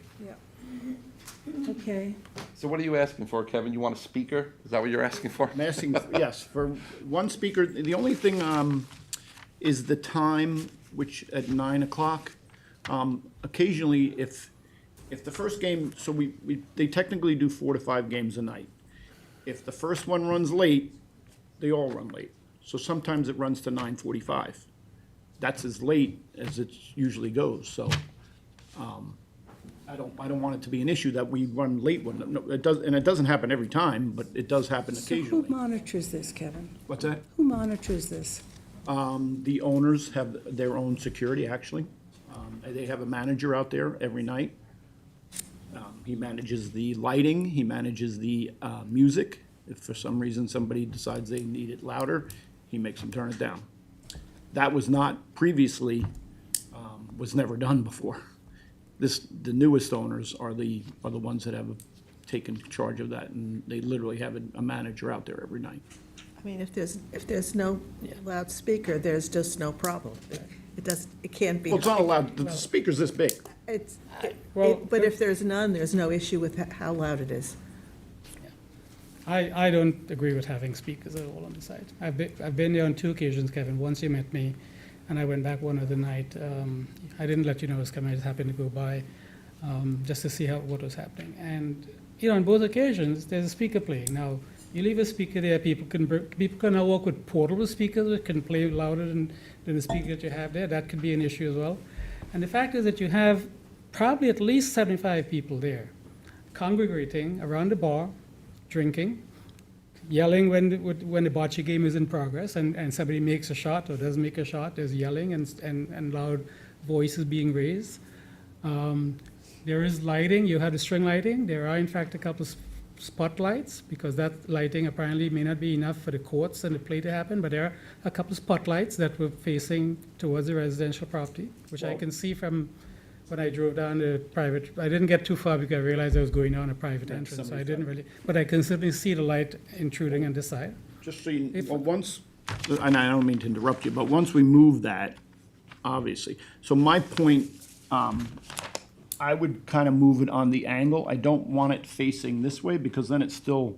the So you lighting- did plan to have spotlights as well as the string No, lighting? no spotlights. No, that's Actually, gonna go into a revised Okay, but I'm saying resolution. there are spotlights right now, floodlights at present on the structure facing Yeah. along the bocce courts. As a matter of fact, do we not need the spotlights? We're actually looking into doing portable lighting that just is directed right down onto the courts, because a problem with the lighting that we've been having is they're not very bright bulbs, they do light it up somewhat, but some of the older competitors can't see from one end of the court to the Which is other. why I think you probably had the floodlights. Right, so we had the ones, I don't know when you were there, but, so what we did in the last 2 weeks of the year was we just put they're only about this high, and then they just face down onto the Floodlights. court, so that, I went right. there about a month after you and I met that one night. So that's probably, You know, and you know, the other thing that happens, which is a natural function of having,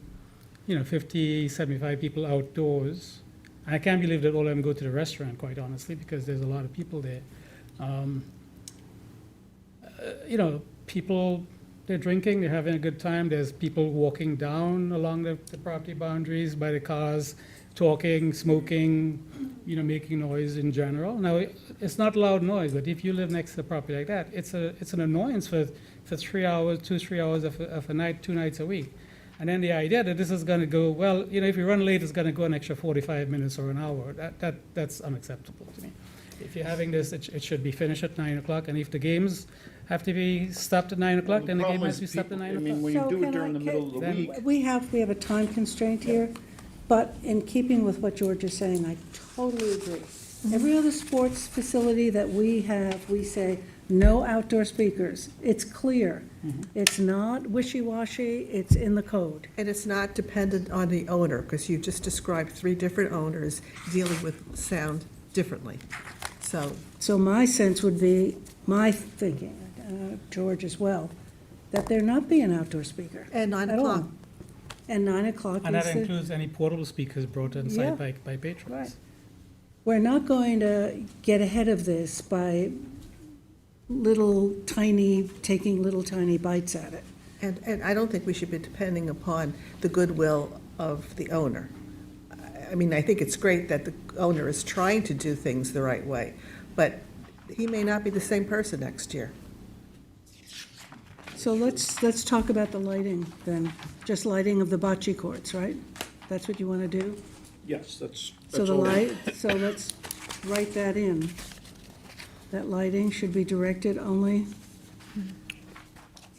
So does that mean the string lighting goes away then, or you? the string, how, We're was going that was to- not bright, that was just decorative. Can I just, Kevin, there's no way I'm gonna revise this here Okay. today like this, no chance, no how. So you're gonna either have to give us an extension, but you don't sound like you have votes right now. So I need to fix this resolution for next time. Can we do that? Yeah, I mean, you gotta keep moving, so. And it's November, so it's not. No, I know, I'm not gonna be able So- to. make the decision. we've already been going long enough, so. I'll come in with the revised document, and let's just do an extension till December 11th. Extension, Let me just, you want to do it into the first week in January, or no? yeah, well, let me just, I Are you know I gonna be have around? trustees and stuff that Yeah. week, I'm just trying to confirm. The 11th, Or we can do January. either or, it's up to you What, guys. Anthony, I what's can do more it, January's wide open, and so is actually the 11th, but I would say January. January Yeah, 8th, let me, okay, so an extension to January 8th. That'll give you some more time. Yeah, and I Yeah, can, I'll fix I this can up. also do I hear everybody loud and clear. Okay. Thank you. 26. Great, thank you.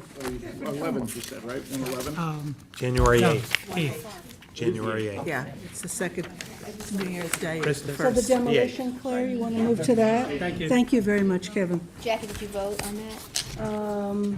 Oh, yes, we can vote. Motion by George for the extension to January 8th, second by Tom, all in favor. Opposed, extension, 6 in favor, 1 absent. So we're moving on to 6, 10 Southampton Jackson Rip it up. demolition. We're ripping down the police.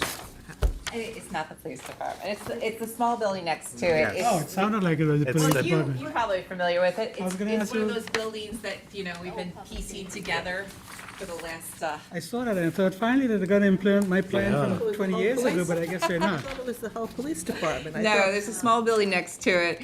All I can tell you is as a union president, I got calls from the people who would be inside saying, please help me. It's infested.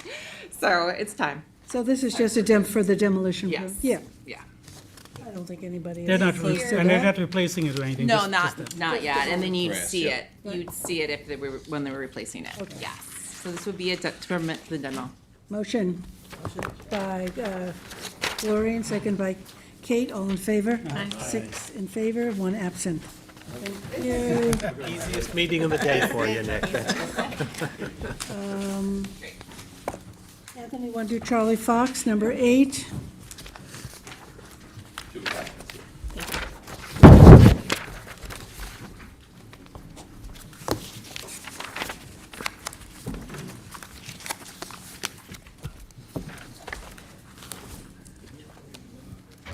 You'll find in that there's the Draft staff report. report and then the resolution. Everybody knows the property we're talking about here on 39, Charlie Fox, a retail cannabis dispensary that we did do a pre-submission on. The first document's the staff report. It's an existing site, an existing building with existing parking. It's in the Highway Business Zoning District. And then, of course, you might recall, we have the 2 school lots that adjoin the property but are not on the same street. We had a hearing, actually just the last meeting, and it was closed with a 5-day, no comments were received. Should point out to the board that there was a hearing at the zoning board as well for the sign, and nobody showed up for that as well. It's a type 2 action under SECRA. We did send this to the engineer, and he came back with some comments. I would ignore the first one about 1995. He was looking at 2 different maps, so we have something correct. Provided 30-foot-long asphalt apron to match the existing apron and reduce the gravel, and depict a path to the building, I guess, from... Anthony, where are you? Oh, I'm sorry, I'm on page 2. Page 2 of the draft Staff report. report. Okay, thank Sorry you. about that. And obviously, Tom will have to sign off on the final maps.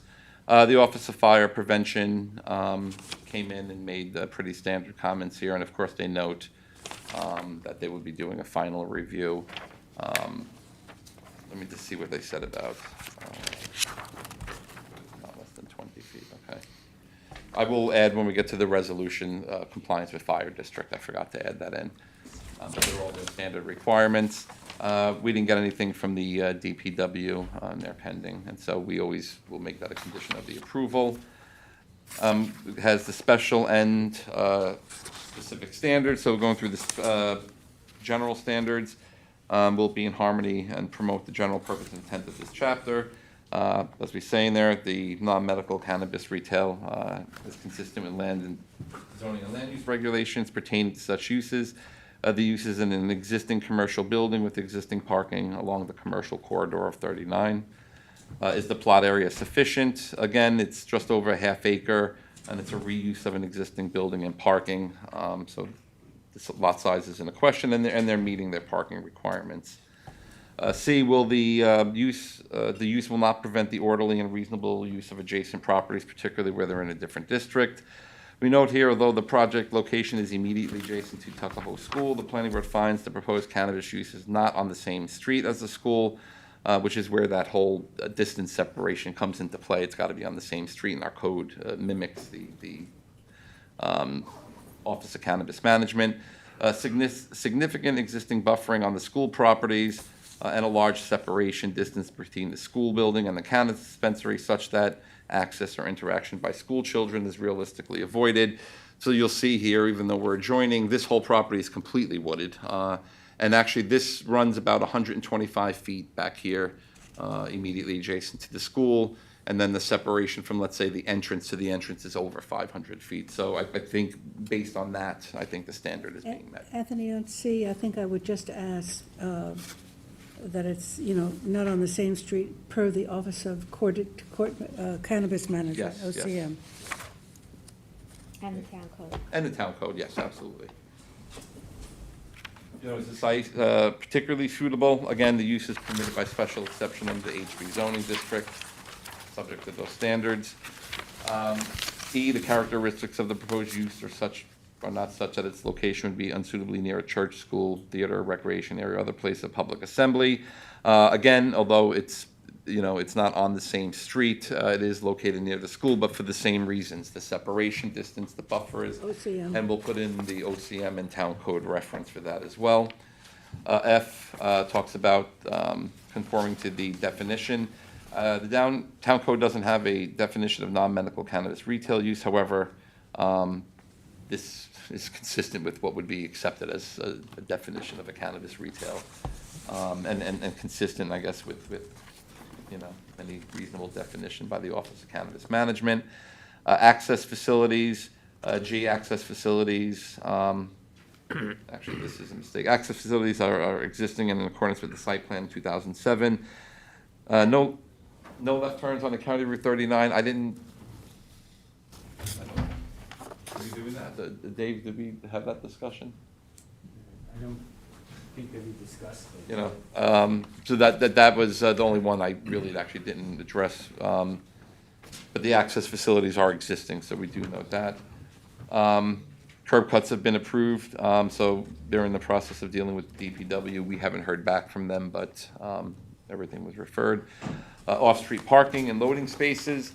The site plan, based on the size of the building, 14 spaces are required, 15 are provided, and that includes the requisite handicap parking spaces.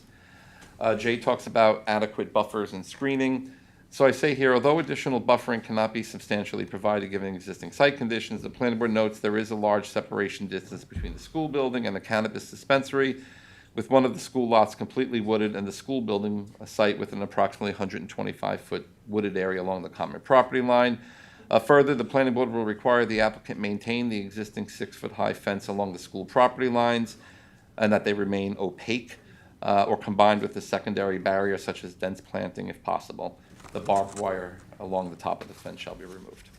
There's barbed wire up there. Is that new? No, it's been there. I think it's been there, right, Dave?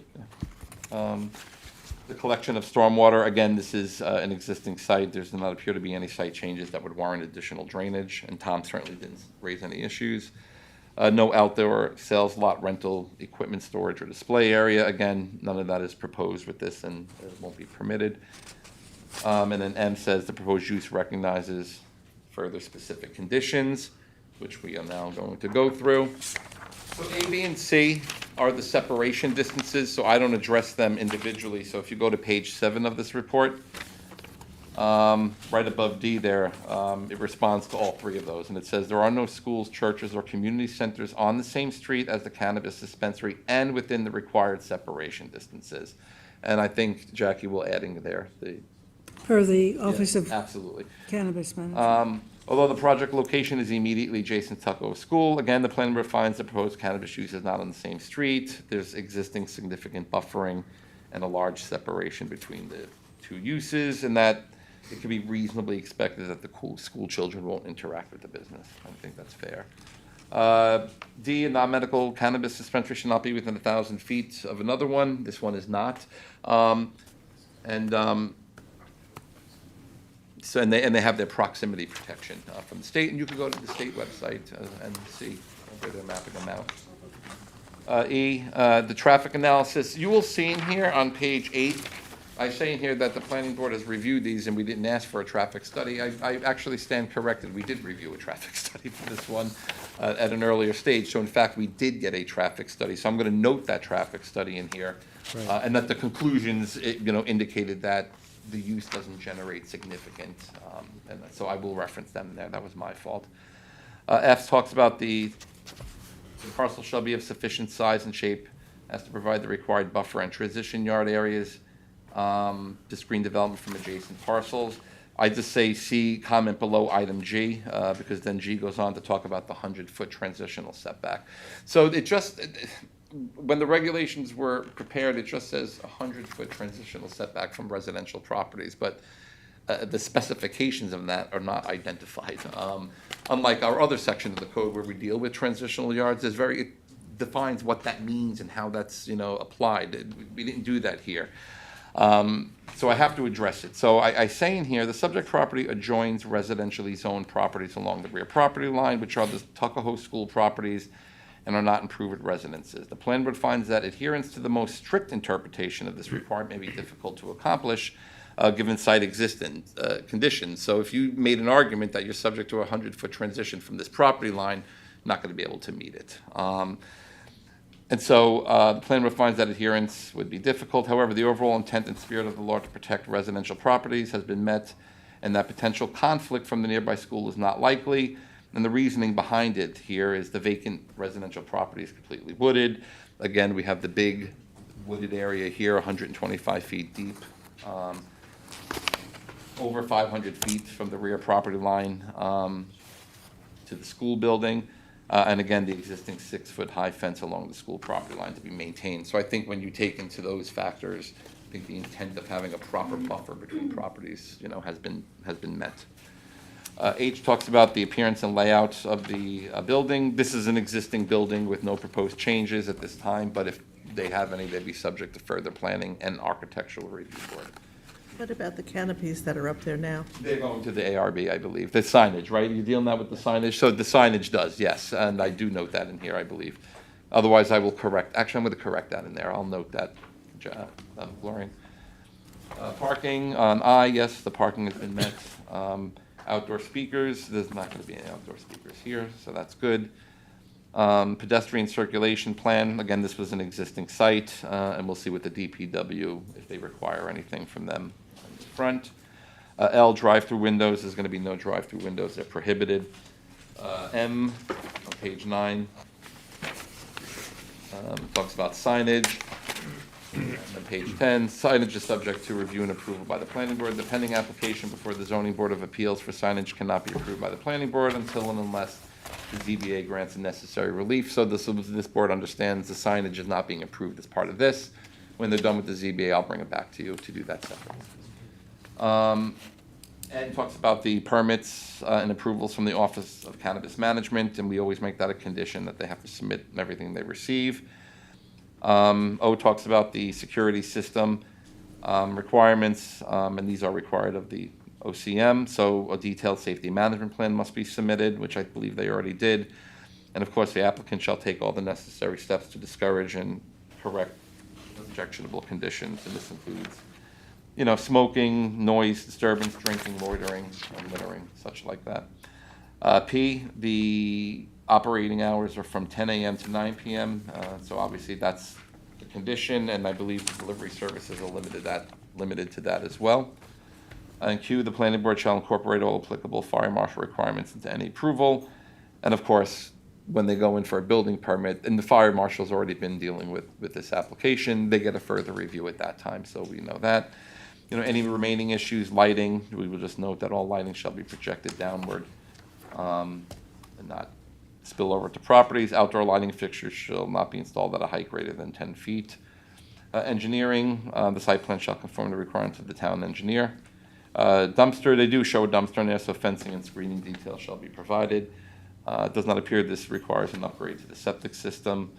I don't think there's any new mechanicals, but if there are, screen mechanicals on the roof or the ground. And we always like to put in our sustainability blurb, if they could incorporate. This is an existing building, it's not likely to happen here, but. So then the second one is just the resolution of approval. The grayed out first whereas, I just have to put in the correct date on that, so I left it blank. So the first resolve is to actually approve the staff report. And the, actually, it's You adopt the staff reports on the first resolve and approve the special exception application. There's two resolves here, so the special exception for the cannabis use and the conditions are, they have to submit a safety management plan, and that's in accordance with the Office of Cannabis Management, and that's the ones who really review these things to make sure they're complying with the standards. I believe they've submitted their safety management plan to us. The applicant shall submit licenses and/or permits that have been obtained from the New York State Office of Cannabis Management. The applicant shall comply with all security and code compliant lighting on site to ensure safety. Exterior lighting shall be, it's got to protect the parking lot, the adjacent areas. But we do note in here, and Dennis Finnerty brought this up, shall all be town code compliant and dark sky compliant. So we really don't know what exactly it is they're requiring, but we'll note that they have to be town code compliant. Areas to be covered by security cameras, including but not limited to dispensing areas, storage areas, doors, parking lots, delivery areas. E, all signage is subject to planning board and architectural review board approval, and so that's noted in here, and that would have to come to the planning board as well.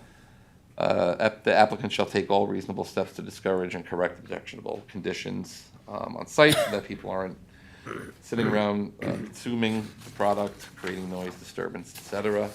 On-site consumption of cannabis products is prohibited. Drive-through window service is prohibited. Hours of operation on-site for the on-site retailer shall be limited to 10 to 9, and the delivery services shall be subject to the same hours of 10 to 9. Then the actual approval of the site plan application. I got to fix the wording because I said site plan special exception. We break it out into the two. One changes to the site plan per the town engineer, so he's asking for the 30-foot asphalt apron in the front there and a path to the building from the front as well. And I'm going to add compliance with the Office of Fire Prevention. So I'll add that as a third change to the site plan. Provide a final floor plan for the retail and storage area and stamped by a design professional. General conditions of the approval, all final maps shall be signed and sealed by the design professional. All signage is subject to planning board review and approval. Screening of all HVAC and mechanical systems. The design of the lighting or any lighting shall be dark sky compliant. No dawn to dusk, no dusk to dawn fixtures. No additional lighting without planning board approval. Any lighting required by the OCM must conform to the requirements of the town code. No fixtures higher than 10 feet. And obtain all permits and approvals from the Highway Department and the Suffolk County DPW as may be applicable.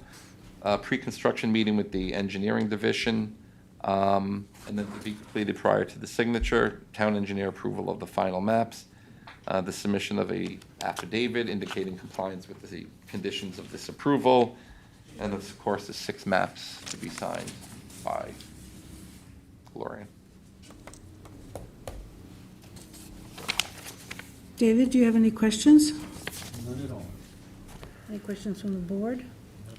So Anthony, you want this in 2 actions now, so No, well, Christine, what do you think? To approve the special exception? No, I think you can do it. I could, you could just take that, you approve the site plan special exception and adoption of the staff the report, you're fine. Okay, so a motion to approve the site plan special exception of Charlie Fox. Motion. Motion by Gloria, second by David. All in favor? Aye. Opposed, abstentions? 6 in favor, 1 absent. Thank you. Okay. Thanks. Claire, you've got the next, is Claire here? I just sent her a text. Get that candy bar. She's got like 8 of them in a row. She's got quite a few. You're the star of this week's. Oh, Claire, I know, I yes, try you've not to got have a anything lot. on the agenda.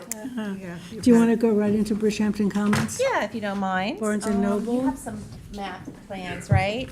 So Barnes and Noble looked out about this time last year. They had put a sign in. It's too big. It's too big. So the applicant is here with some considerations for you to consider. This is one of those units that are larger, so they can have a more, not the typical green and gold sign.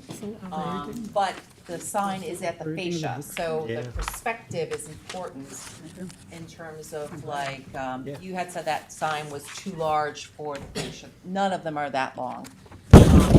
They have to change their name. 26. The longest one is 12 feet wide. And then that's a smaller unit, but they're 12 feet wide. The longest colored one, the one with the different color, is Walgreens, and that's 11. So I suggested to them they go back to the 12 in terms of the length. Is that what this is? The last Is one. that the No, small? no, it's the last page. The last page is similar to the existing sign that's there now. It's black with gold. Ah, okay. So, but And we that's took it reduced down. in size? Yeah. Yeah, to comply? Can we share? Okay, well, if it's reduced in size and it complies, I don't think we have any issues. We had the issue because it was oversized. But it's the green and gold as opposed to, Oh, no, it's their own colors. It's a- I'm looking at green and gold. No, it's the next, Last page. go to the last page. Yeah, I only have the black and white, so you have the better looking. Oh, that looks so Green and much gold and better. black and white? What color is that? Take it down. What color is that? You can tell the color. I It's a I wonderful, park wonderful facing store, that by the all way. the time.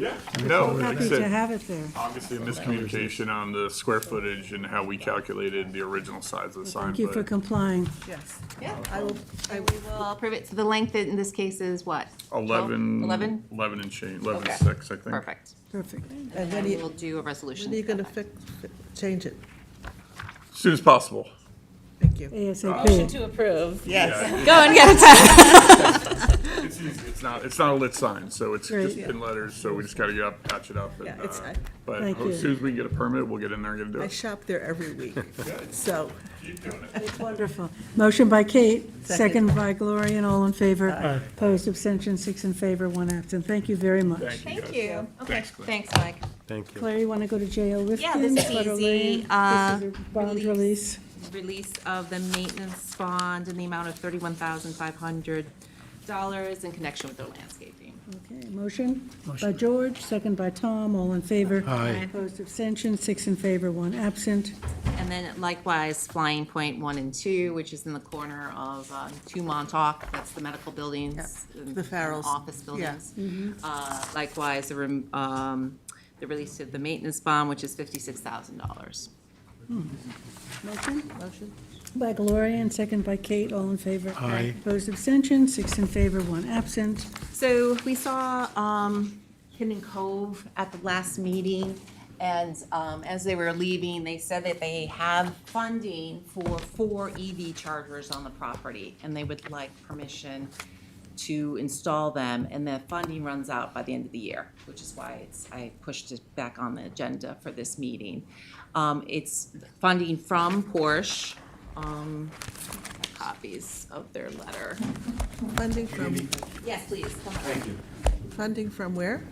Porsche to actually install for Like- free chargers on the property. Like the car Porsche? Yes, for the Part of an car. agreement, Just 2015, identify yourself for the Hi, record. keep going. There's a couple between copies. the government and Porsche and Volkswagen. Had to do with software and Yes. There's a letter saying So that- where on the site plan are they, would they? Yep, I have the propose that? site plan. There's 4 of them. They're in the front, but there is a fence on the property that pretty much screens them from visibility from the main road. And these are car charging? They're car EV chargers. I have a picture. Unfortunately, I didn't. Well, we have. I have it. Oh, you have? Oh, Yeah, Claire did? yeah. Okay, thank you. High-speed chargers? Are they Sorry? high-speed chargers? I didn't hear, I'm sorry. Are they high-speed chargers? I believe they are, but I don't know the exact specs on them. Where are they going? Right in the. This way. See where the handicap space is? There's 4, 1, 2, 3, Yeah, 4. okay, 1, 2, 3, 4. Yeah. 1, 2. So 2 here. I think putting in EV chargers is great. I'm a little concerned because we had concerns about this parking lot. Yeah. Yeah, and we never really resolved it. For the horse. Like they put them in and then we might find out that there's a problem with the parking lot, that, Well, they could be moved though, right? that's, Not easily, because No, you're running because high, they're- high-capacity cables, high-amperage cables to these spots, We had that discussion, though, when we last met, which was what, last week? Yeah. You know, regarding 2 the weeks number of ago. parking spaces Right. and how he parks during the winter versus during the summer. yeah, But but that's that not- isn't how, That was not resolved. that isn't how we, No, I understand that. This I was not understand. resolved at all. And where, I see a picture with a fence, but where do I? Sorry. I'm plans are huge. overwhelmed with paper. Right here. Thank you. So the fence is along, I know. this is Yeah, the fence, no. right along Pine Neck here. Any trustees, we It's a need to- 4-foot-high They have a lot of wood issues. fence that is here. There is an opening here, Okay, and so this is these a- are the chargers here. This is just an example of Okay, what yeah. it looks like from someplace So else. Claire, I Okay. think it's just premature, given the fact that we have so many questions on this application. I mean, unless they understand this is at their own risk, and we may have them move Move them, 'em.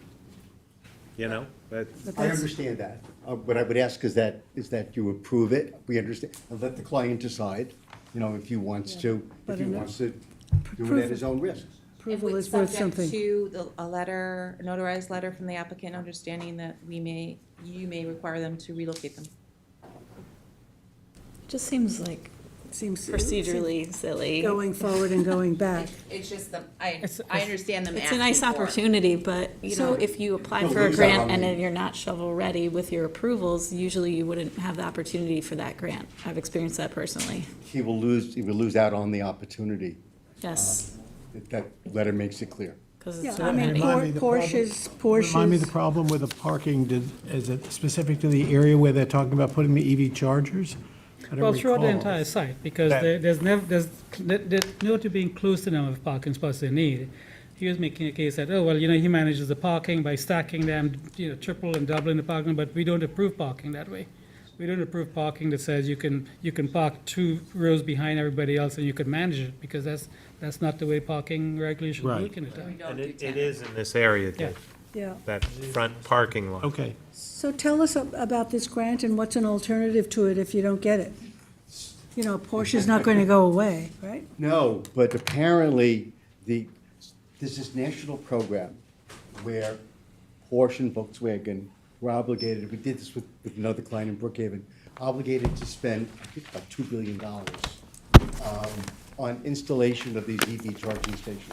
This was an agreement that the government. This was last administration. Previous administration. Yeah. Yes. That's- December Yes. 31st, We can December clarify 31st, all these And- grants are and- going and away. all of that is done by the end of this, the car stuff was done at the end of September, everything else is done at the end of December. Right. That's what the Not- letter that we received said, Well, that's what the federal that it government would has have to be said, done yeah. by the end of December. Right. Well, I think there's a reluctance here because the parking is one of the biggest issues here, and these take up, 4 of these take up a considerable amount of parking space. Take up 4 spaces, right. spaces. In an already jammed lot. Well, it doesn't prohibit somebody else from parking there. There would never be a prohibition. That's right. You can park there whether you're charging You're or not. charging or not. No, Yeah. that's true. I don't think we're gonna put a sign up saying that it's only for EV car charging. And you're not, definitely not. Is doing it, that, is 'cause you it, need it for is your these business. charging stations specific to VWs and No, no. Matter they're of fact, universal? they're universal and you can't charge. In other words, you can't charge money to allow the use. Say that again? They're free. They're They're free. free. To anybody? Yes. Well, I think we have to figure out a way because we don't want them to become, you know, the charging station. But yes, it has to be for free. That's what the agreement says. Do you have a copy of that grant that we could submit? Sorry, already, all I had was the You first have this letter. back? Yeah, I didn't have this, which is a, summary page. Well, it does say free charging to your good patrons, at not grants. necessarily Take a look. to the public. I I just don't, think. I don't think we're gonna invite the procedurally, public it's in something I would- to use it unless There's a number board of open directs us otherwise. Well, I don't know, but it's not like it's free, it's free to the patrons only of this. They cannot charge. They cannot charge whoever uses it, right? Once they're installed, they become the property of the owner. Correct. So, I don't know how we proceed here. We have some issues with this application. I just thought, just that you were informed that they had a time frame on this, but if you're not inclined to do it, we will table it. Okay. I'm a little bit conflicted. I mean, the parking spaces are still there.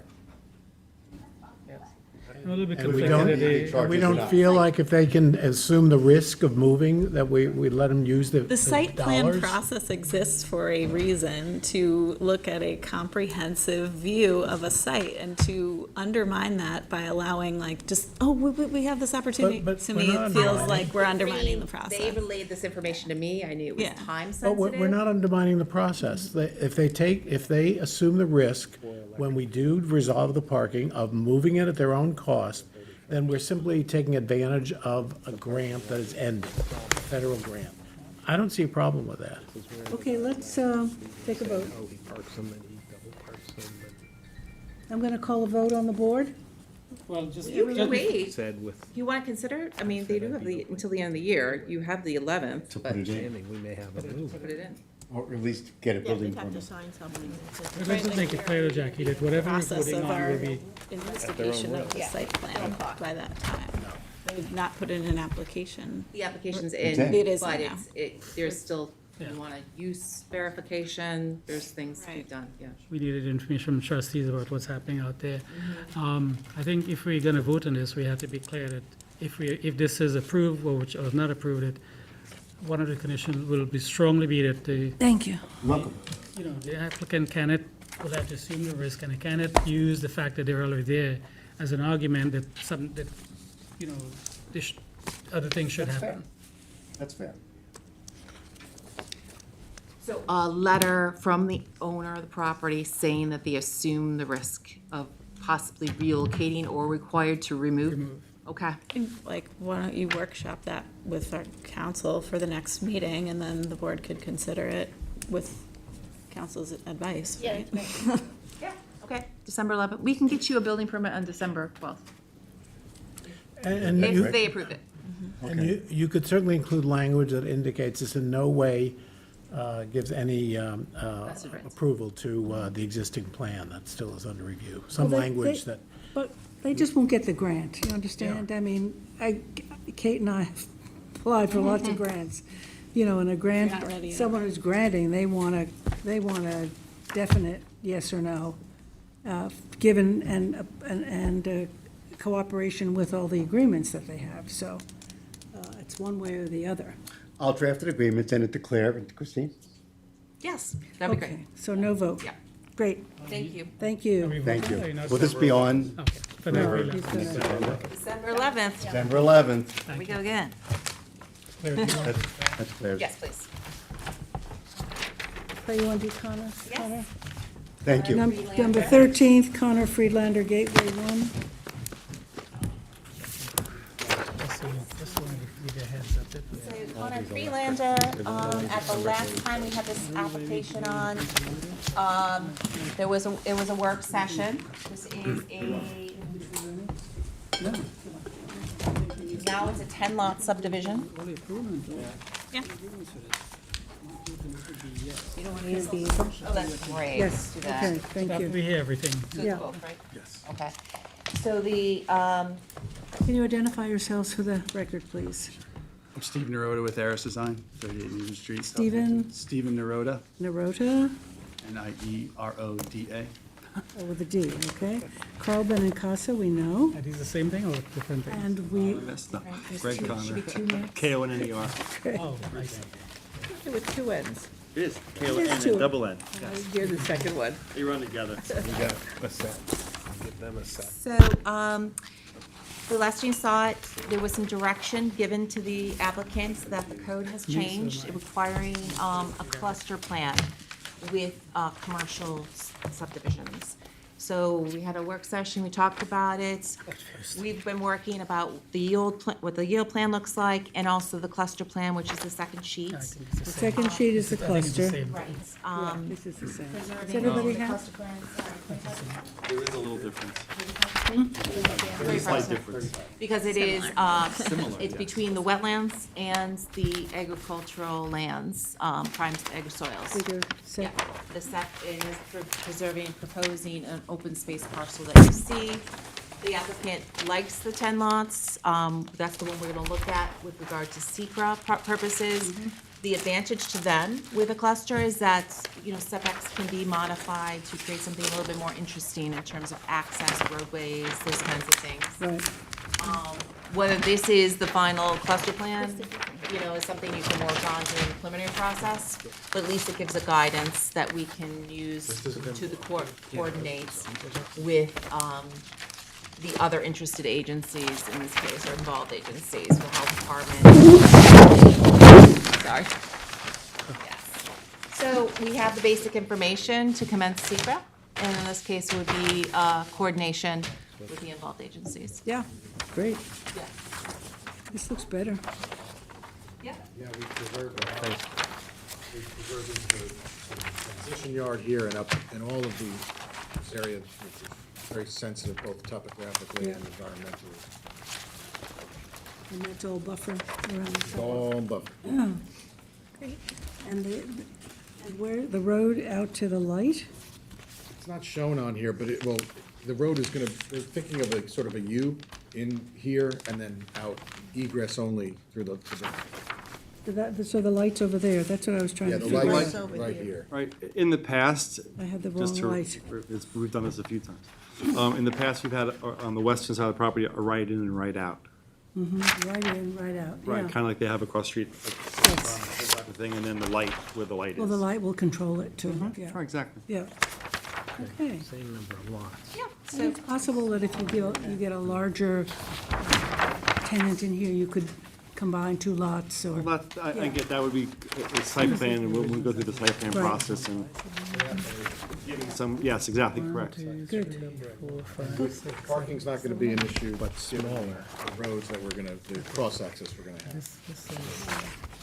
And we have a hook in from Southampton as well.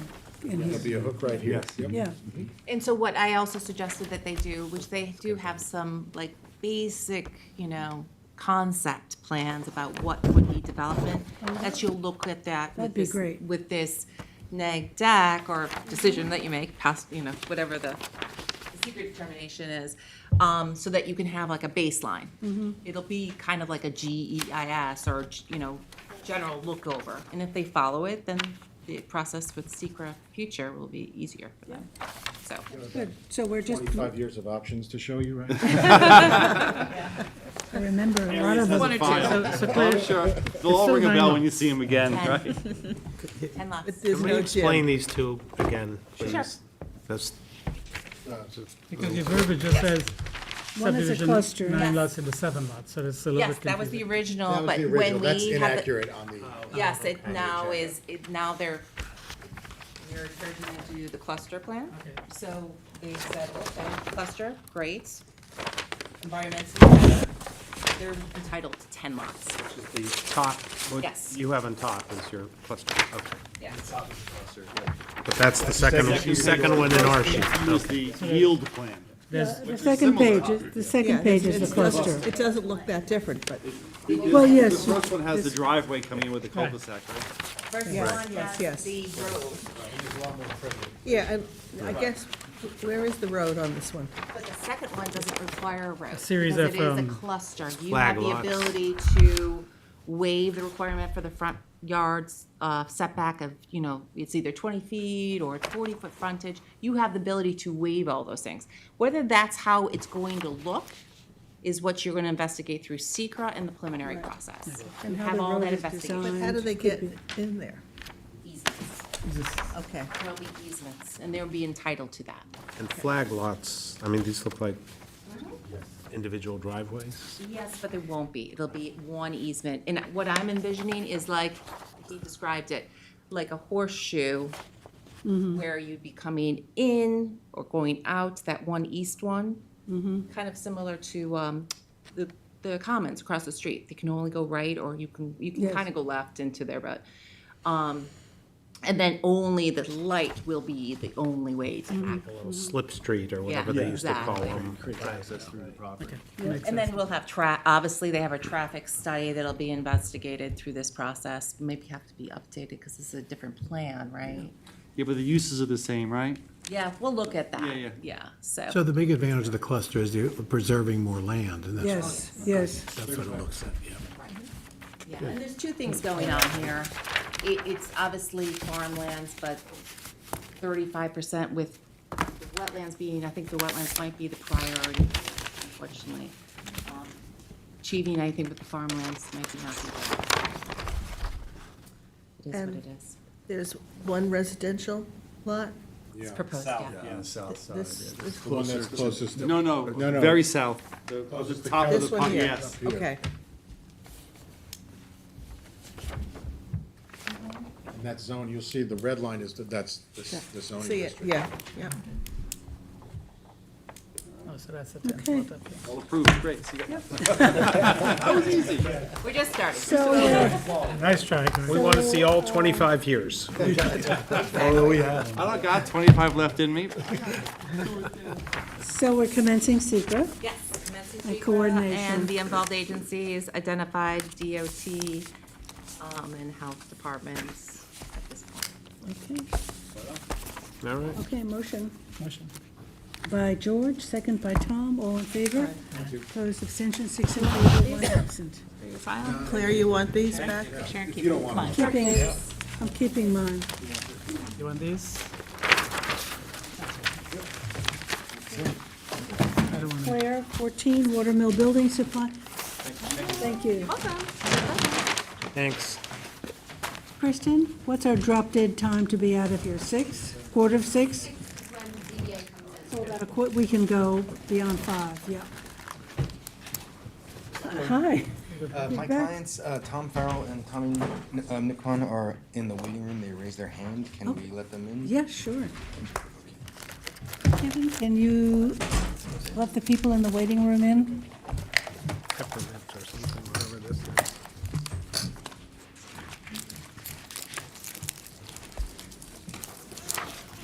So we discussed this at the last meeting. Your traffic consultant had some questions for them, so they answered.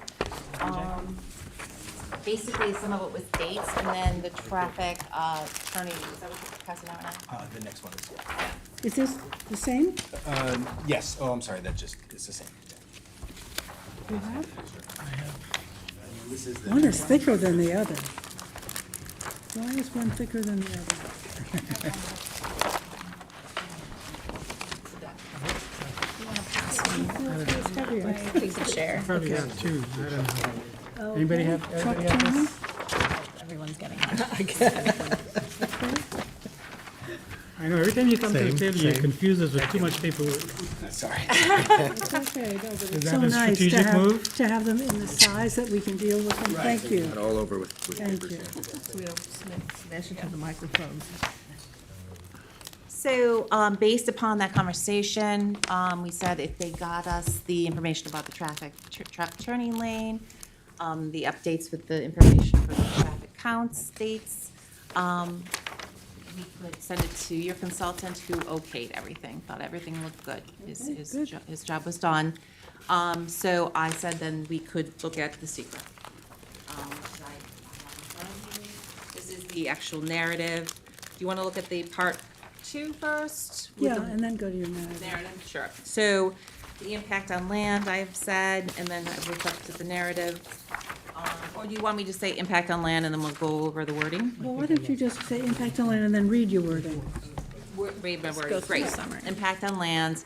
So the projects for the demolition of buildings, the construction of additional 24,975 square foot building on proposed lot 1 in addition to the existing 17,386 square foot building and the construction of a 3,000 square foot building on proposed lot 2 on a 5.9 acre piece of property to be subdivided, used as home improvement and rental equipment center. Mitigation includes the construction of drainage, which can accommodate runoff from the project. The impact on land is construction of the building and associated parking. So groundwater is also an impact. Project will have an innovative alternative systems, which will require review and approval from the health department. Project will be supplied water from the Suffolk County Water Authority. Property is located over a sole source aquifer. Mitigation includes stormwater prevention, pollution prevention plan to be submitted to the town engineer. Claire, this is only on the new building. This is the on other- everything. So the other parcel as well, putting in a new system? Yes. The existing building has the IA already. You already have that? Yeah, it was relocated. We had to switch it to make room. Okay, The subdivision. good, that's good. Okay, good. So all buildings will have IA systems. Is that right? I'll put that in there. Okay. So the impact on aesthetics. The building and project will be designed to be in keeping with the design standards of the Highway Business Overlay District. Highway Business District, not overlay. Materials are appropriate for the surrounding area. The design of the building are in keeping with the surrounding community characters. I think we looked at the elevations before, if you remember. Very nice. Yeah. And then due to routine travel by residents, there must be a retention of the existing berm and landscape and the supplementation of extensive landscaping and street trees along Montauk Highway. Good. So we'll look at that more with site plan, but you wanted the berm to stay. Oh, yeah, it's iconic. Landscape plan, there's not only the berm, but in the, the southeast corner, there's a whole sort of rain garden. Oh, good. Oh, nice. Yeah, that berm is one of the most beautiful. Yeah, and that's all Yeah, gonna stay. it just really helps, exactly. Do we have these gentlemen identify themselves for We the do, record? we do. Didn't I take that? We have Steve Naroda. Oh, no, Oh, that's the that's last one. Connor. Sorry. Oh, sorry. That's all right. Robert Fischetti, Robert for Fischetti, I the know. applicant. Yeah. Rick Wisnowski. And you're the applicant, right? Yeah, the engineer Rayner Group. With Rayner Group. With The applicant is Oh, okay. They're on the Zoom. Oh, yes, great. So the impact on historic and archaeological, this is related to the fact that it is in the archaeological overlay district, sensitive area, excuse me. But you determined that you did no archaeological study at the time of the pre-submission. It's a disturbed property. Yeah. So transportation, we kind of went over that, obviously, at the last meeting and this meeting. References the Ron Hill study, and concludes, the second one says it's no significant impact on the traffic generated from the sites. The one thing I want to discuss is the cross-access. We do have cross-access to the east and west, future cross-accesses. Go ahead. Sorry, if you remember, the last time we talked about this during the preliminary stage, we looked at, so there's a retaining wall on the east property boundary that, Rick, you have that map? There was a grade. Yeah, it changed the grade, and so then the only location where it starts to become available is in our sort of secured rear yard, that's gonna be fenced off, and would put us in the neighbor's rear yard, so it's all the way back here, all our traffic flow is up here. This is, the retaining wall comes to here, the potential for an integration with the other lot is way back here. So it doesn't seem very practical to, just to be able to then have to weave through there. This is that, Well, the you business also have park. to hire another person to operate that, because it's secure. People leaving the site have to be checked out. Yeah, so Of there's. course, you're another employee. Right, because everyone, after they pick up their materials from the rear building, will get checked out and will leave out of the front. If they then turn around and leave this way, then for security and everything, we would have to have another gate and everything else in the back there. There's actually another problem, because the access for this site here, the adjacent The site. adjacent site. Comes out right on top of the intersection of Scuttle Hole Road and Montauk Highway. Is that really- is that the gas station? or- No, these are those new buildings in The new behind. buildings. Right. Behind some Well, Rosa. yeah. They come out on that westerly Prina, can way. you help us with? Trying to catch the locking, but If and when there's There ever you a go. traffic It's circle up, there, right which now. is No, but it's the wrong long-term direction. plans, that would Wrong be side. wonderful. That's still Right common now, side. It's very close to that intersection, and when we did our accident study, that intersection has more accidents. Let's look at it. The street view, or what were you talking about? No, that's fine. That's it. So You the, can blow up the intersection of Scuttle Hole Road. oh, but you wouldn't be coming out there. Yeah, that's where you'd be coming out. You see the flags for those rear lots, it's just right there, yeah. It's because those are residential properties to the north. So It's zoned OD, yeah. Yeah, I don't know that we're going to implement it now, but I think we need to keep it. The future. So Future, future, we'll keep the because- future to the west and the east. Okay. Right, keep it on paper. Okay. Things may change. General, Yeah. future cross-access to the east and west. Yes. Okay, Right. And great. it has to be worked out, has to be worked out. I like it. Okay. Okay. And then, the two access points, I think you said DOT gave you some type of preliminary approval, right? yeah, it's an approval. It says send us the bond and the fees. Oh, yeah. There wasn't, the way they approved it. Oh, I see, good. And then there'll be obviously a reciprocal between yourselves of the cross-access easements, because it works together, the two properties. Okay. And then EV charger stations too, so we can work out the number during the site plan site plan. So impact on noise, odor, and lights, I like that. If you can't get a contract by December 1st, you'll have to reapply for a new permit. It's quick, right? with fees. Yeah, of course. Where are you, Claire? Impact on noise, odor, and lights. They don't have a lighting plan yet, because this has been preliminary with the ZBA, preliminary with us. So, I'm just saying, generally, you have to comply with the code and dark skies, yes. And poles no higher than 10 feet. I can say that. And then consistency with community plans. Obviously, this is a precedent. They are going to the zoning board of appeals for the square footage above. They're continuing the square footage on the existing lots, but making the lots smaller. So that is where they're going to the zoning board of appeals. Is that correct? Yeah. Yes. Okay. And then but the new lot, which is 13,000, would be conforming. Conforming. Yes. So I just wanted to point that out. Yep. And then the parking spots. Oh, I don't know if they have the right number here with the parking spots, but I'll have to double check that. And the building actually on, The 13,000. on the new lot is gonna be 15,000 square feet, or 13,000, sorry. 13. Yeah, I'll just mention that. Okay. Just conformity, 13,000 square feet, new building. Okay, and then the consistency of the community character, the architecture is consistent. So I'm recommending a negative declaration.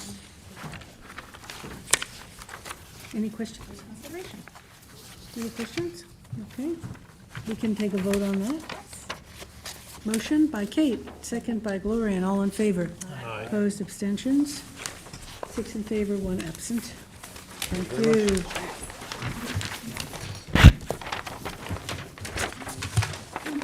Thanks for all the materials. They're very well prepared and helpful.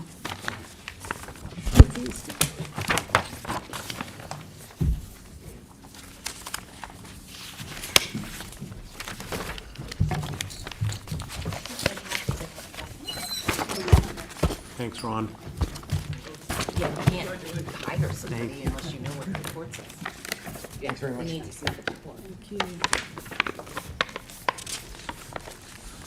All right, is there anything that we can take off this agenda that can wait till December 11th? Seth, Brenna, anybody?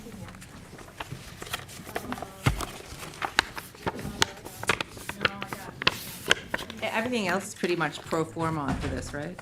These are quicker ones.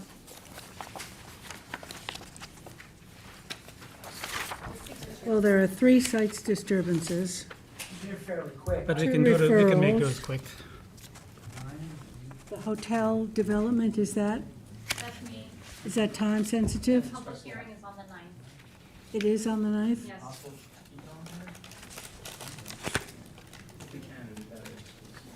If we have time, both my applicants are here, but Okay, again, as well- time permits.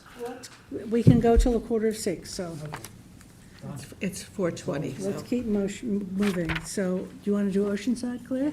Okay. Number 15, Oceanside. Sounds like Joe Gaza. Yes, that's Joe Gaza.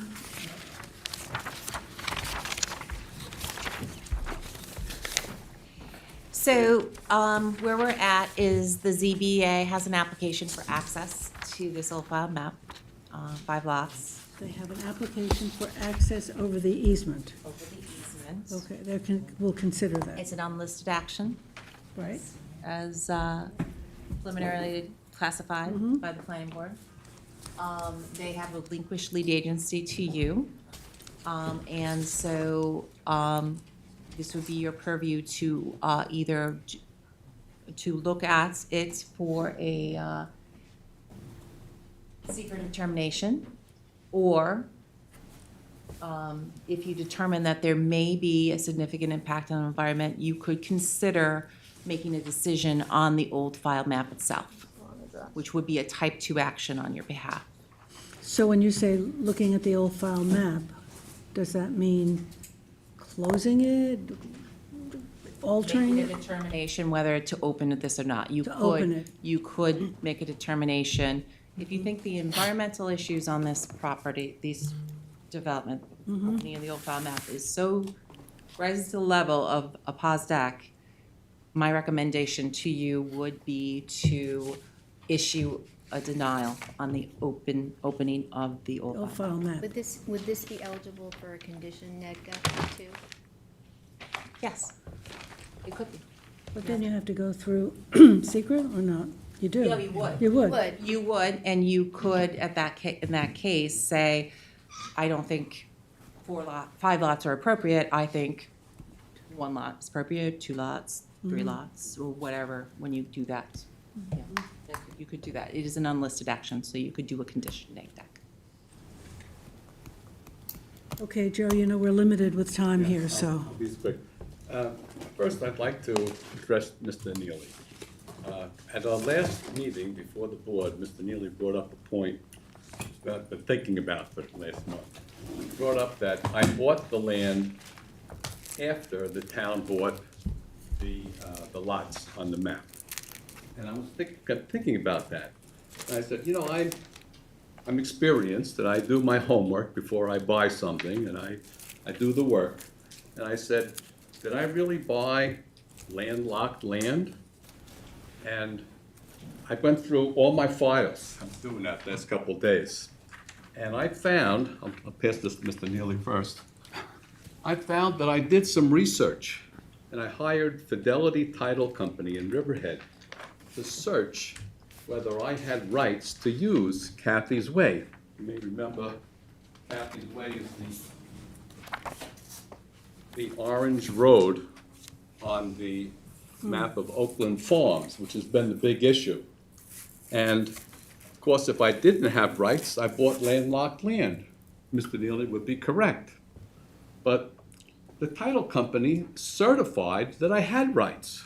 Do you want a copy of that? Did you? I gave that to Mr. Neely. Oh, I Mr. thought I have extra copies for. So your town title attorney. company said you had rights? They said that I had rights they said this was I'll use their words, like a public road. That's not the right, Well- the other one. Which, I have extra copies. I should pass them out. Sorry. Is this, Fidelity, but I've heard. Okay. what title company did you use? Fidelity. And I have the full report, which I gave to Mr. Neely. And the access was very convoluted for this property, okay? And it'll take me a couple minutes to bring you all up to speed on it.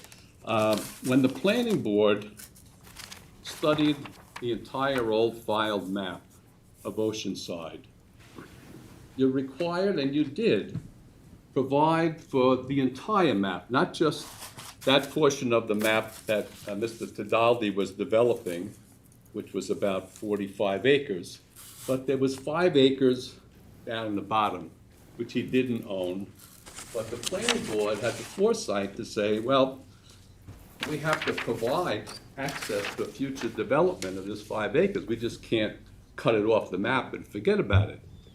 And you did. And you provided Kathy's Way, because it's shown on the Fidelity map.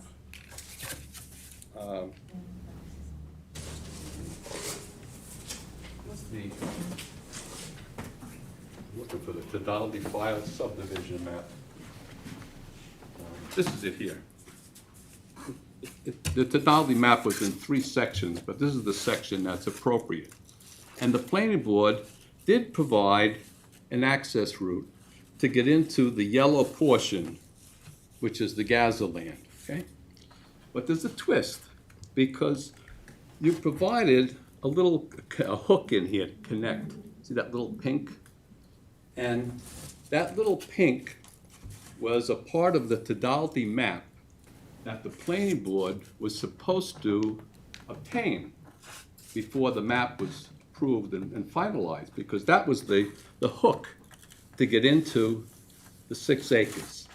The planning board did not obtain that. And Jackie Fenlon and I worked for almost 2 years to get Mr. Hafele, who was the attorney for Fidelity, to give that little hook to the town so that I could connect. And he wouldn't do it. And we sort of stopped after a couple of years, just he wouldn't do it.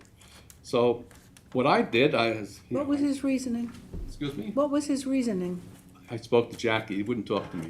I didn't talk to me, I don't know if he would or not, but I did not talk to him. Okay. But he didn't talk to Jackie about it. And that was when she was in the planning department. Just He want was to the be lead clear. person on this. Just want to be clear. Yeah. So, we didn't get the hook. So I said,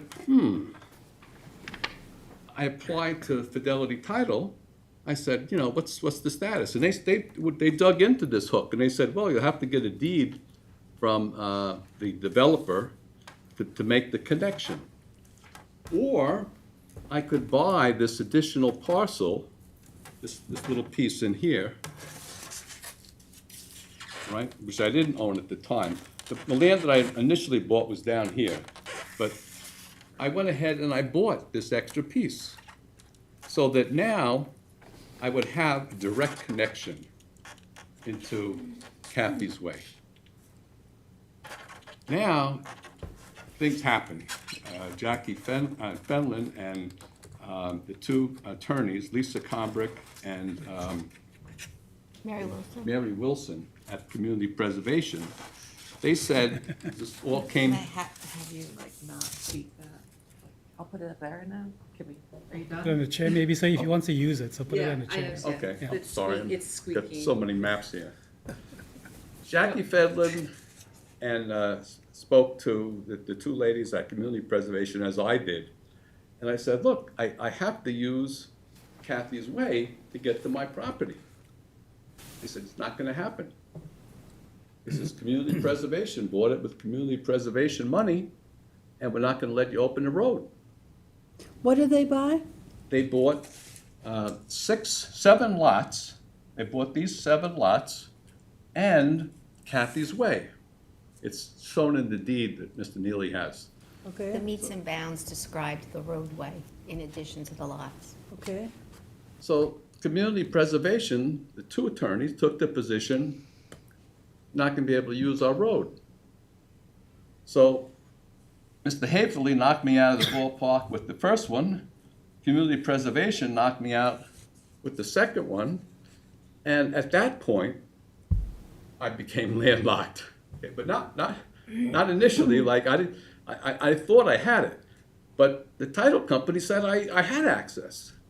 But the 2 ladies said, I don't care what the title company says. We're telling you, you're not gonna use our road. That set me back another 2 years, because to try to get access to my land, I approached all the residents on Peters Lane. I think there's 5 or 6 of them. I wrote them, I called them, I visited them. I offered them $50,000 each if they would sell me a driveway to get to my land. Well, Joe, can we just skip over to the fact that you did get an easement?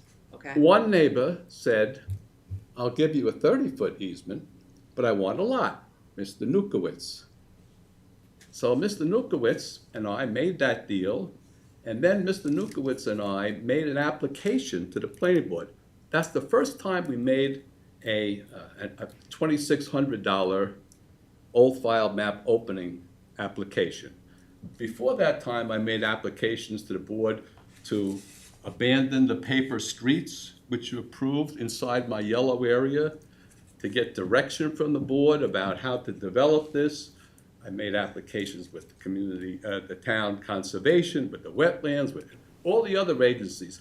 But the first time that it came before the board with the $2,600 fee for opening an old file map was when Mr. Nukowitz and I got together and said, we got access now.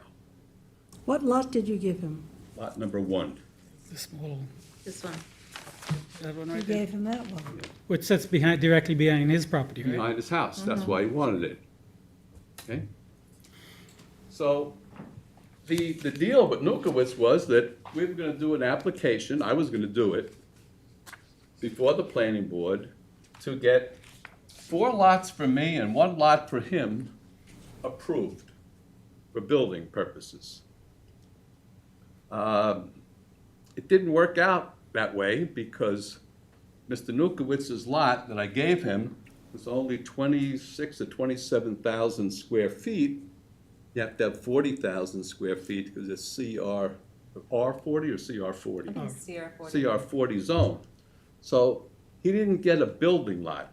He got 26 or 27,000 square feet of land, a separate lot. It was a separate lot on the maps, but it wasn't a building lot.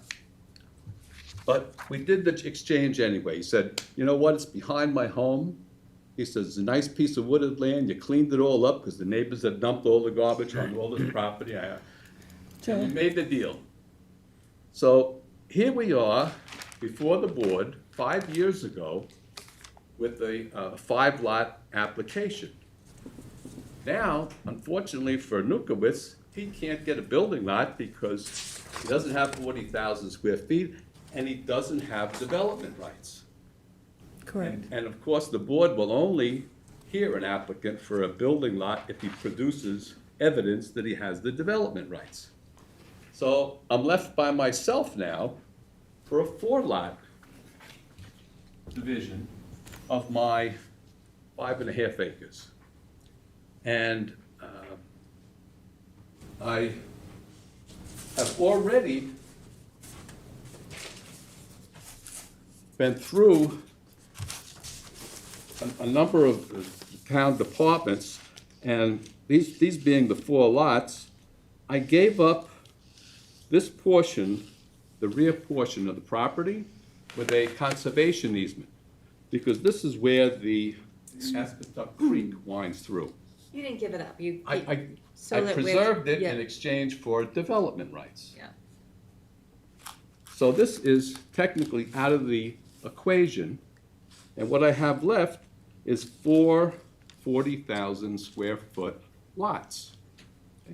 And after review by all the agencies, and everybody had to put their 2 cents into this, the health department was a nightmare, but we've allocated area on each of the lots for a building envelope that's in complete compliance with all the town codes. It has the 100-foot setback, the 125, the 150, has the AI systems with proper setbacks so that there's no sanitary discharge that's going to adversely affect the wetlands, which are way down over here. I have letters from the Water Authority because there's public water on Peters Lane to serve each of the lots. I have fire district approved, West Hampton Beach, because there's a fire hydrant and the distance they can make it with a hose to every house. So I'm at the point where I was hoping to get the 4 lots approved. And that brings us up to about 6 or 8 months ago before your board. And it came to light that under the code of the town, that a lot has to have 40 feet frontage on a road to be approved as a lot. correct with that? Or a 20-foot flag lot. Right, yeah, so I don't have flag lots, and I don't have 40 feet frontage for each of the lots. So I made application to the zoning board of appeals. I started last December for a reduction to 0. They called it a 0 front yard. The zoning board heard my case, but 5 days before the hearing, they received the memo from your board that the type 2 action that you had originally designated for this property may have changed to an unlisted. Yes. Okay, and the zoning board put the brakes on, and they said, we can't make a decision until the SEQA is resolved. Okay? Which brings me before you today on the SEQA issue. I wanted to get back to zoning board to see what they have to say. And depending upon what they approve would influence what you can approve, if anything. And I'd like to get there, but they won't hear it without something under the SEQA. Claire, if we designate it as something, does it go back then to the zoning board of appeals and then he comes back here after that? It's Is been that- designated as unlisted action. We did that already? Yeah. Okay. Zoning board of appeals said it was enlisted, relinquished lead agency to the planning board. So where's the access to this parcel? Over 30-foot easement over Nukewitz's property. This is the Nukowitz. He owns a home and he has apartments in here actually, and he's granted a 30-foot all-purpose easement to get to my land. Your map shows 5 lots, because you, at that time, you had considered that lot behind him as a lot. You're saying that is no longer, No, it's undersized. It's, no, I understand, but you're saying now that It's not part of his application. your plan will be 4 lots, not 5. 4 lots. This would be designated as a transfer of development rights parcel, which is what you do when the You lot, open a map. when you open a map. And that would be to you or to him? Him, he owns it. He owns it, okay. So what about this road frontage? There's no road, right? There's only an easement. And the variance is to accept the 30-foot instead of the 40 feet. And they routinely Oh, grant but it. each lot has to have 40. So it would have to have, if it was 4 lots, it would have to have 80 feet. Each would, Each, that would be correct. And of course, we've seen these before, right? 10 people split it, go to the zoning board of appeals for 10 feet each, they share a common driveway, that's been done. The issue is the amount of frontage, the variance, and then also before discussed at like the February 8th, your meeting as a work session, concerns about the flooding on the property. Flood zones, yeah. Flood zones. So those were the 2 environmental issues that I gleaned out of that meeting. I have to refresh myself and look at the meeting again. Correct. But those were the 2 environmental issues, the access and, So did we get an interpretation about the access here? It was our understanding that you couldn't have access to old file maps over an easement, but that's not so. she's saying, yes, you could do this, but zoning wise, it would not be in compliance. He would need He zoning still board of has, appeals. he needs a zone, which he is before right now. So he needs a And they ZBA, grant- they routinely ZBA grant approval. these. Yeah. Yes, for a 30-foot strip for 4 lots, for 4 lots. as opposed to 4 40-foot strips. Or some other, if you Some guys other reason. decide that a conditioned neg deck or 4 some other, lots- like 4 maybe you lots are could too serve many. 2 or 3 lots, like that's 2 up to you lots. guys. Yes. If Have I you could, considered that? if I could just mention first that I did provide at one of our prior meetings 4 maps that the planning board has approved on less than 50 feet frontage. On Great Hill Road, for example, So Castle we're Hill past that Court. point. Even if they accept it, that the frontage is okay via the access, it still comes down to the number of lots that they're not comfortable with. So let's address that. Have you considered reducing the number of lots to half of that? Madam Chairman, I am putty in your hands. This has been over 10 years for me. It's been 5 years before the board.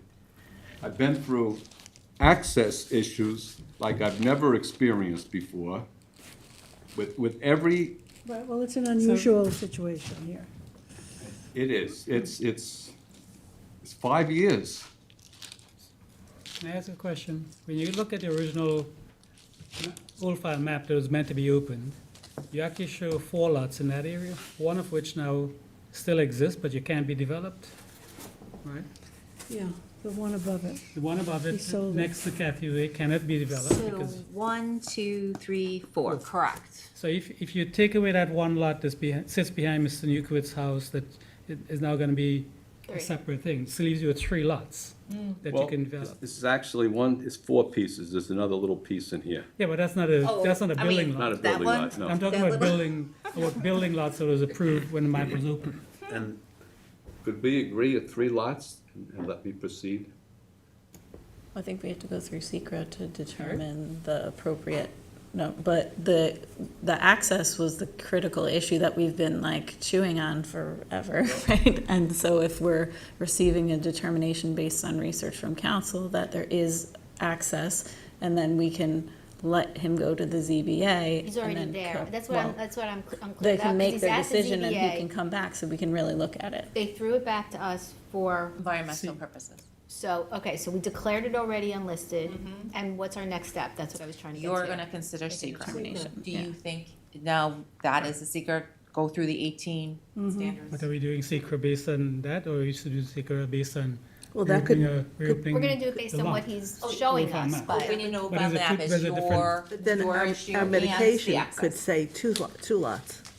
So if we were gonna, I'm just sorry, I'm just trying to understand. So if we were going to consider doing secret, we would on December 9th arguably, or whatever date, Yeah. we would go through those, and then we would come to a determination. Correct, yeah. And, but in the interim, the ZBA, it would be held in abeyance until we have finished what we were doing and going back there. Okay. So ZBA cannot consider it till we finish the We secret. finished. Correct. And they relinquish lead agency to you. But that makes Because sense. you understand the environmental issues. No, that part I We, get. they Now, generally so do. even if they were to grant Yeah. the relief, they would be bound by arguably what we're saying would be appropriate. Okay, So I think we So go through- let's do we go- secret. We go through secret. Let's do secret. let's do it. Yeah. So. You don't want to call it type 2, right? Because Well, it it's was, already been it was done. type 2. No? It's already specified ZBA as, actually said it was unlisted. unlisted, so done. it's unlisted. 2 or 3? Well, don't they have to I think- consider what's there, or to go through the secret? Doesn't that Yeah, happen but at I'm the end? thinking like you might do a condition neg deck and it might come up with a number. But yeah. I think we do that after we go through the issues that we Yeah. have. Right. Yeah, because the environmental impact here is for real. Do you want me to take a stab at Yes. what's, just like I did today with the Yes. water mill? Yes. Take a stab at it, come up with it, we'll go over it. Yep. Yeah. And then we can see if this is a positive neg deck or a Conditional. condition neg Conditional deck. neg deck. I just, you know, I know, but just let me, I'd like to put this, say this as well. I know there's concerns about wetlands and the creek. This subdivision, even as proposed, it meets every setback. Conservation easement over the wetlands, uphill here that is completely out of the flood zone, and let us keep that in mind, which is no different from many other subdivisions we've approved in the past, where there are wetlands that have been isolated, very much similar to this. So we should just keep that in mind, that we don't try to, we recognize that There's there part are- of a buffer too, there are I think, building on the lots. back of those lots. and- Do we, Yes. I just want to point out that I think the flood zone maps are changing. They're changing. But we make rulings on what we have right now. We don't know what it's gonna be. And we have a lot of I lakes and I ponds thought that it we're was next year. remediating. No, I mean, they're changing it. If I'm mistaken, I thought it was I in thought the it was next. You're not January, yeah. mistaken. January, and this is flood zone area. Look, you've maxed out your development. That's an issue, 4 lots, so, I'm preserving over 70% of the land. We have direction, the board gave direction. yeah. Yeah, okay. Okay. All right, so, I'm gonna take a stab at it. We'll Thank do it you. for, are you okay with the 11th? Claire, that's a Look big, at your hands. that's a big agenda, go. that's a big agenda on the 11th. It's up to you. There's, I mean, maybe give What's us a the chance, agenda Joe, like? are you okay with us pushing this to the first meeting in January, so allow Claire to do? It's been 5 years if So you'll take another I month. know that you know it's Okay. necessary. January 8th. So to January, no, just for I don't know, wait, consideration. no, no, that I can't commit to to. January 8th, right? We'll get a chance to review Claire's You recommendation. might be I won't in be Florida? here. Are you saying you won't be here? No, I might be in Australia. Well, what date? Do you want the I- next? January 22nd? Look I in don't your, have my look in book your here. I book. can't talk to January my wife. 22nd is the other alternative. Tom's like, I'm not gonna be here, so this is great. But I'm saving this. Second week, December 26th to January something. The 6th, January 22nd? it wouldn't be that long. So Joe, this do is, January Oh, 22nd. January, that's fine. Okay. January So to 22nd. January this is so 27th. important, you really should consider, canceling your trip to Australia. Well, the 50th wedding anniversary, the Australian trip, I don't care. I was thinking we could go with them. We could- So, So we need a motion extension on this? until January 22nd. Okay, Can you just? motion yeah, for the perfect. extension by Kate, second by Gloria, and all in favor, to January 27th, 2026. 2026. To look at secret. Thank you. Thank you, board members. Thank you. and Hopefully we'll get it finished. We're making progress. Thank you. Okay, Look for another box. get off here, Yes. you guys. Oh, boy, we've got an hour. You got this. What can we do quickly? Teresa? Want this, need this? No, I could paper my office with all of the So Hangar Charlie, scribbles I the have. preliminary subdivision and the site plan. Two separate resolutions, I'm it's sorry. the same Thank you. project. Hangar Thank you. Charlie? Yes, so we have received the application for Hangar Charlie, which is the commercial car club, and the preliminary subdivision application for the 10 residential lots, inclusive of the 3 open space parcels, one of which would be a dog park, if accepted by the town board. Wayne and I had discussed it. There is some items that need to be resolved before we can commence secret on the application. They were outlined in a checklist, which was sent to you and to the applicant. We made some minor revisions to the checklist. So the applications are being recommended for being deemed incomplete. So the first one is for the preliminary, to deem that incomplete, and then the second one is for the site plan. to deem that Also, So, Hangar Charlie preliminary, a motion to deem it incomplete by Kate, second by Gloria. All in favor? Opposed, abstention, 6 in favor, 1 absent. And then the site plan, Therese? Also the Also same. incomplete. Yep. A Hangar Charlie site plan incomplete, motion by Kate, second by Gloria, and all in favor. Opposed, abstention, 6 in favor, 1 absent. Thank you. Good, thanks, Wayne. Do we have Burnett Family Trust to reschedule the That's to public hearing? reschedule a hearing, it was on. Wait a minute. Okay, hold on. We have Hangar 16 and 18. But 17 is 17 is Burnett printed. Family Trust. We need a new hearing date. A new hearing date. Have sufficient. Yeah, the new hearing date, no, December 11th. Has to be? The board sort of rescheduled it at the hearing Oh, well, we date, did it at but the- you didn't vote on it, so we just need a formal vote. Are you gonna, wait. We did a vote Before on we it. do that though, are they gonna be able to make with the holiday schedule for the Yes. publications? Yeah, it's already Yes, been, okay. it's already been done, yeah.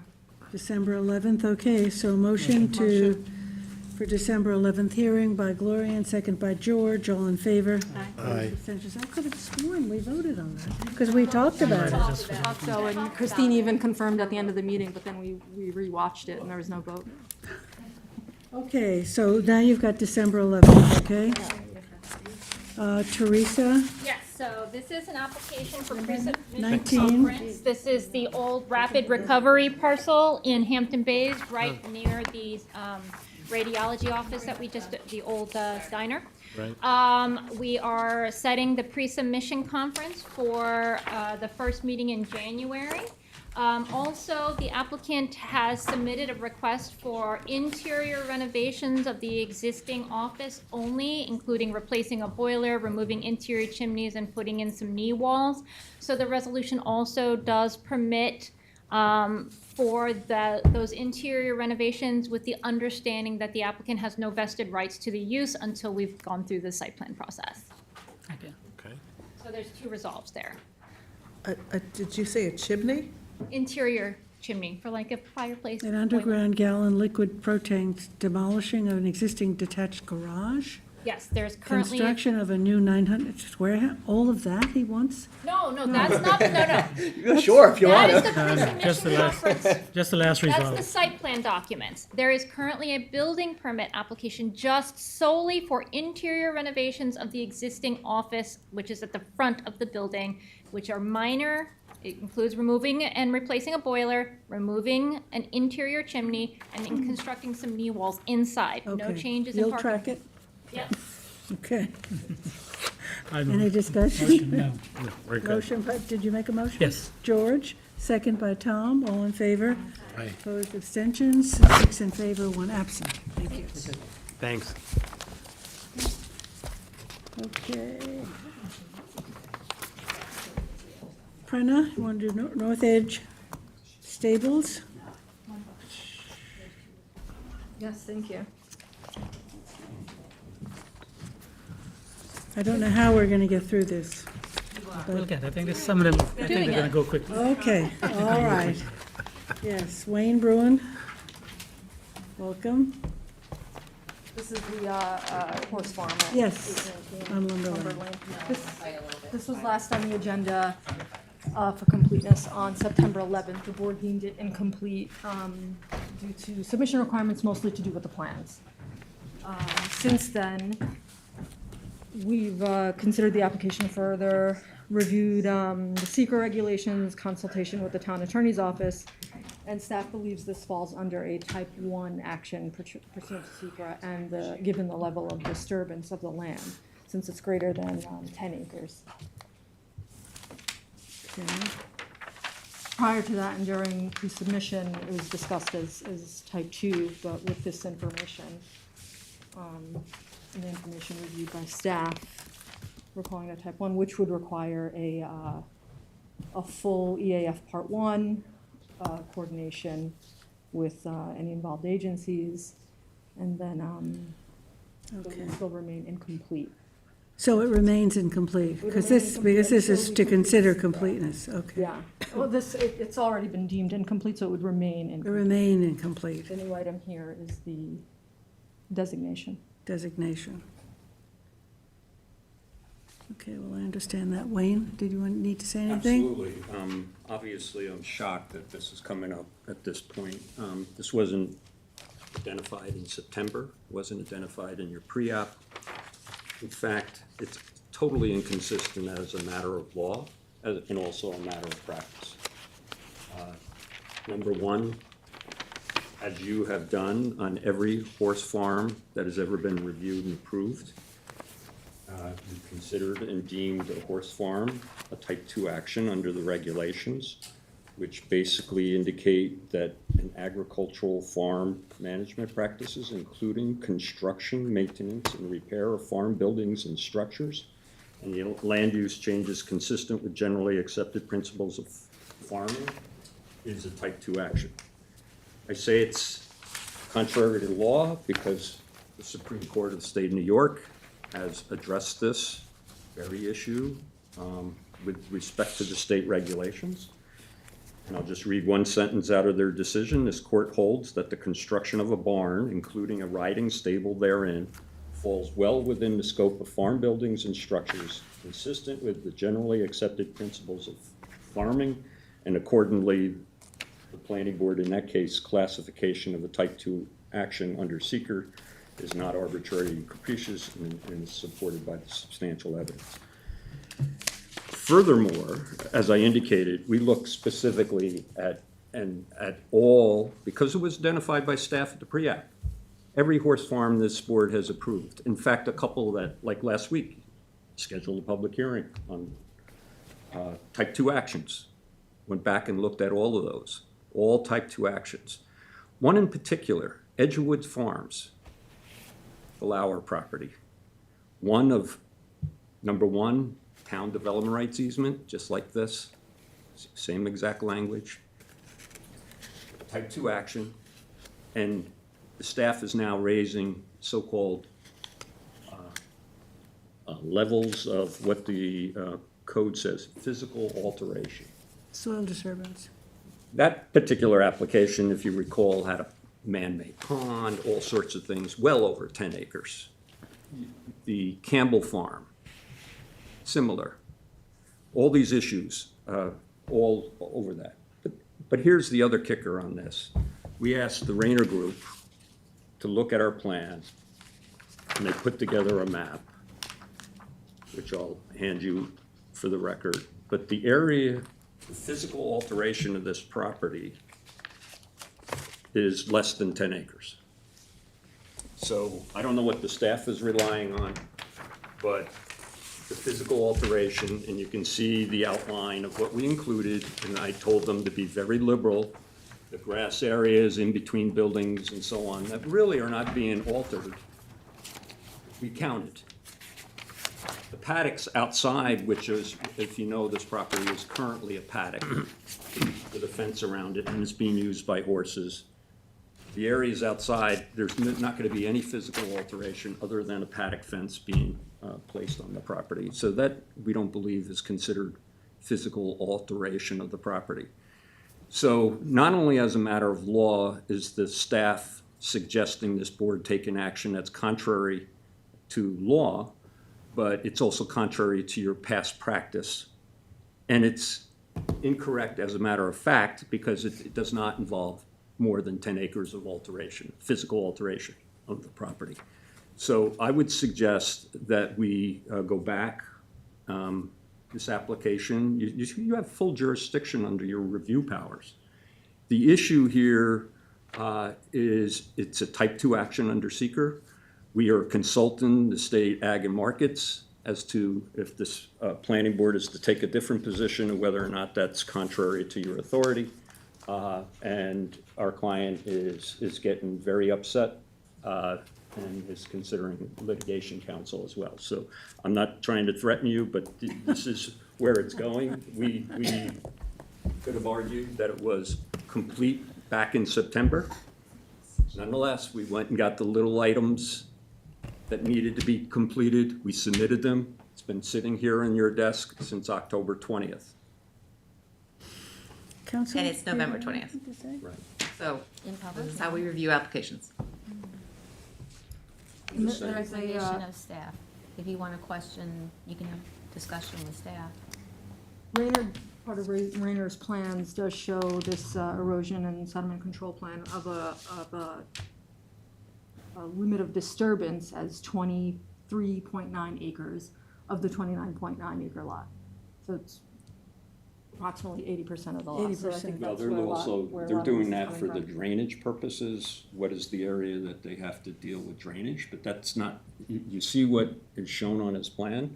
That's the physical alteration. Essentially, everything inside of where these buildings and this circular drive is what's being altered. But there's alteration of drainage. We went through this with two trees. There's no drainage. We went through this with two outside trees, of all the those drainage easements, all the drainage easements were disturbance of the soils, and that had to be corrected. So that was, The plan you just submitted to us, do we have that plan? The plan? The plan that you just passed out, has Yeah, that been submitted That's the same to? plan. All he did was draw a red line around the area of physical alteration. So you're going to submit for the record a Yes, plan? yes, did. That's not a to plan. Claire. That is not to scale. We cannot read that. It's 8.5 by 11. Can you give us a plan that actually shows the limit of disturbance? Absolutely. Great. So then we can reconsider the secret classification at that time. but we do have to So consider. this, but at a size you can read it. Yes. And time for the staff to look at it and review. I would just suggest that this is something, if you thought you were doing this correctly, this should have been done in September. And, further delay, our position is the application's complete. You have to schedule a public hearing on this. So, Well, you just said that we don't have the information that you do have the clearly information. clearly It's reflects clearly on the plan. the disturbance of the property. We have one plan that shows 23 acres being disturbed. And you're misinterpreting it.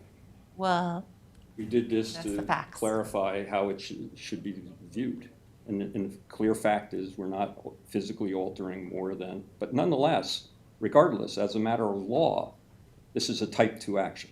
Why? Because you're It's a following, farm, it's construction of farm. so you're looking at ags and markets, right? Is that what you're relying on, ags and markets No, interpretation? I just told you, if you want the citation of the case, as well as Well, statute. Can we just quote secra? If there's more than, this is 80% of the site that's disturbed. that's the information we have That's to not- date. It's not But happening. you're giving us different, you're gonna give us a different map. I'm not giving you a different map. The map is there, will show, but this is just clarifying for you, what is the physical alteration of the property? We want to make sure that that's between you saying less than 10 acres and that's saying 23, we want to make sure that we're preserving the valuable farmland on this Absolutely. property. I mean, the Ag Advisory You have that Committee, information. it talks about excessive amount of land being disturbed here. So, and we've got drainage issues that disturbs, what did you read, the 23%? The 23.9 acre. Mm-hmm. They have it as a limit of disturbance, and they're showing areas where they're for compiling soil. But yeah, it's on, and it does include the 11 paddocks at the east side of the property. Right, because there The is. paddocks aren't being altered. That's like, I'm just saying it envelops all of that. None of that Like, land this is being is- touched. This They're is putting a showing fence the up. reduction of that. But the outdoor paddocks are adjusted. And The that's what we're s- gonna talk to Ag and Markets the to see soil, if the- the putting s- a fence up for No, keeping of no, horses. I'm talking that surface. They're not changing the surface. The surface, The only one is for they're doing safety is of the the sand horses. ring here. For These safety are of- all grass For safety pastures. of the horses, I mean, they will often put in the new materials. I mean, we went through this with 2 trees recently. Not in these paddocks, not in all these paddocks. They're all remaining the existing grass that's there. The sand ring is when you put in the surface to protect the horses when they're jumping. This is pasture. These paddocks are all for pasture. They stay the same. Nothing's happening, no grading or anything happens in those areas. All right, so what we want here is a recalculation, is that what we're looking at? Yeah, I think what she's looking for is to give her a full-scale copy of this plan, which we and apparently are seeing for the calculations. first time. Calculations Yes, that, Sorry, I couldn't print it in a No, that's larger okay, but you size, can get it from that's what Rena, was yeah. emailed to me just before this meeting, because I had, Claire gave me a call. Called you yesterday, yes. And, I know. and gave me an idea that you were gonna totally do something different than you've been doing on this application, as well as every other application. So, it didn't give us a lot of time to prepare. We came upon this issue with Pasanelli. Mm-hmm. That is a farm that I personally cleared 9.6 acres. right, We determined it to be an unlisted action at the time. Above that, 10 acres would have would caused have type caused type 1, right. And so we're consistent going forward to that Right. application. And that's Prior in- to, there may be some discrepancies on that. That's We do town the- code? I'm sorry. on That the is 10 acres? state code, secret regulations. Okay. The state code just bumps you to type 1 if there's physical alteration of 10 acres or more. Correct. That's why. That's what we're talking Otherwise, about. and there's an argument regardless, that if you're on the type 2 list, you're a type 2 action. Correct. So It's the physical alteration. The physical alteration of I the don't know what you soils. did on the other one, but it sounds like it didn't exceed 10 acres, so it's a farm practice, so Yeah. should have been a type 2. Okay. I can't speak to that. So can you get the full-size copy to them, as Absolutely. new approval?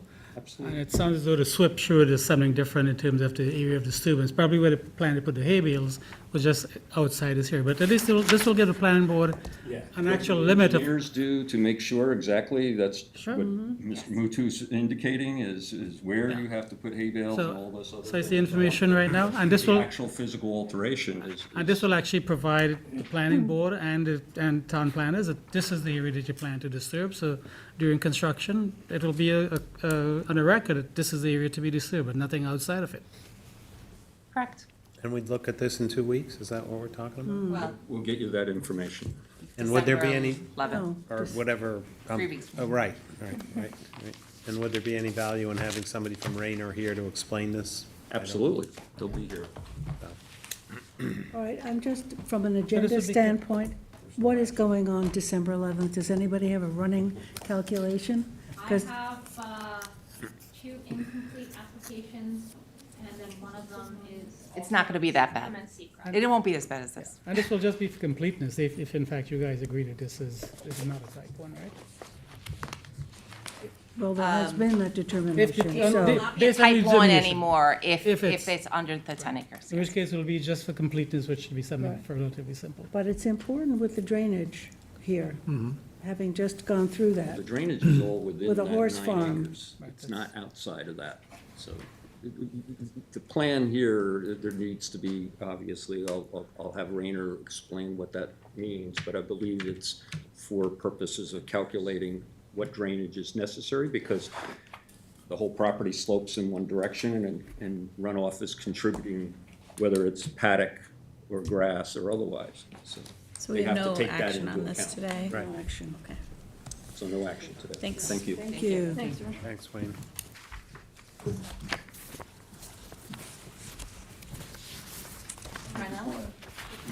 Somebody left the jacket here. Oh, okay. Mine. Glorians. Plant. I'm still here. Okay. 21, What, are we, 21 REWP Corp. yeah, I'm sorry, I was I'm looking gonna at the do time. both. We don't have to make any motion or anything about? No. No. Okay, Still incomplete. okay. I have,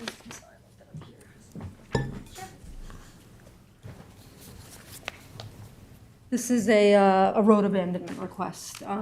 It's a single-family residence, 70 Montauk Highway in West Hampton. It's part of an old file map.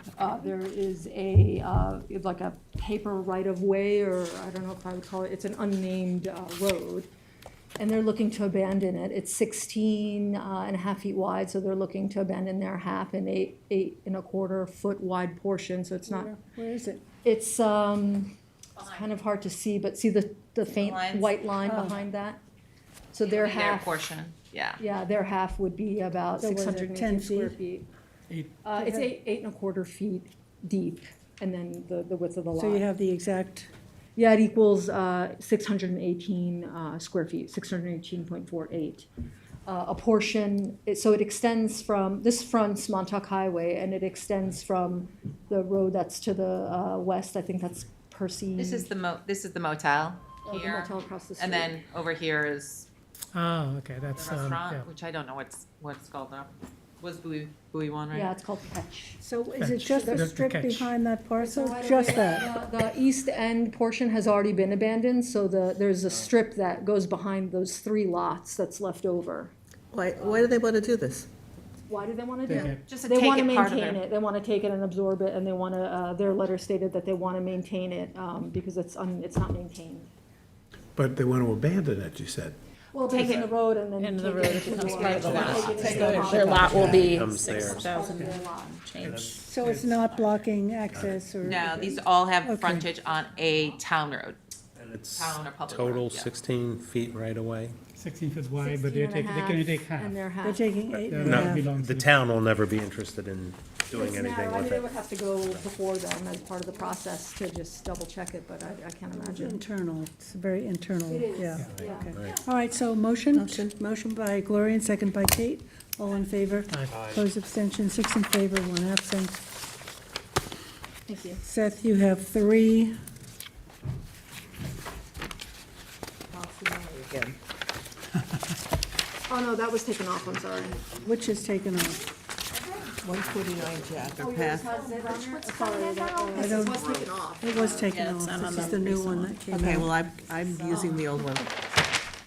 Okay, Caldwell Homes? Yes, 34 Birchwood Lane. Yes. This is a fairly straightforward revegetation. It's In a 15,000 Bridgehampton. square foot property with allowed 60% under APOD. They're currently cleared 17,265.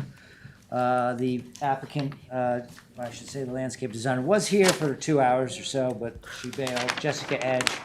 She and I have been working together on this plan. As you can see, there is quite a bit of natural forest there up on this side. And she's going to extend it out around the street.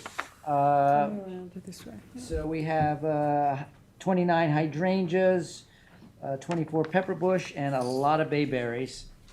And then she has undertaken to put in some wildflowers as well. Nice, they're all native. there. Hydrangeas are not native. There is one, the Cary Floris, this one. That Yeah, one that right is there. native, The yeah. Cary Floris. I I have learned some of something that. new, thank you. Is that native to? That's a native. Really, I love those plants. Yes. It's They're really still beautiful. blooming. Yeah. They're Yes, still the- blooming. That's a good So I would propose, I've written up a resolution, saying that you have reviewed this revegetation plan and would accept it to put it in compliance. Good, thank you. Motion by Gloria, second by George, all in favor. Opposed, abstention, 6 in favor, 1 absent. Even though they're native. 23 Leo They Borkowski, will. 45 Noyak Path.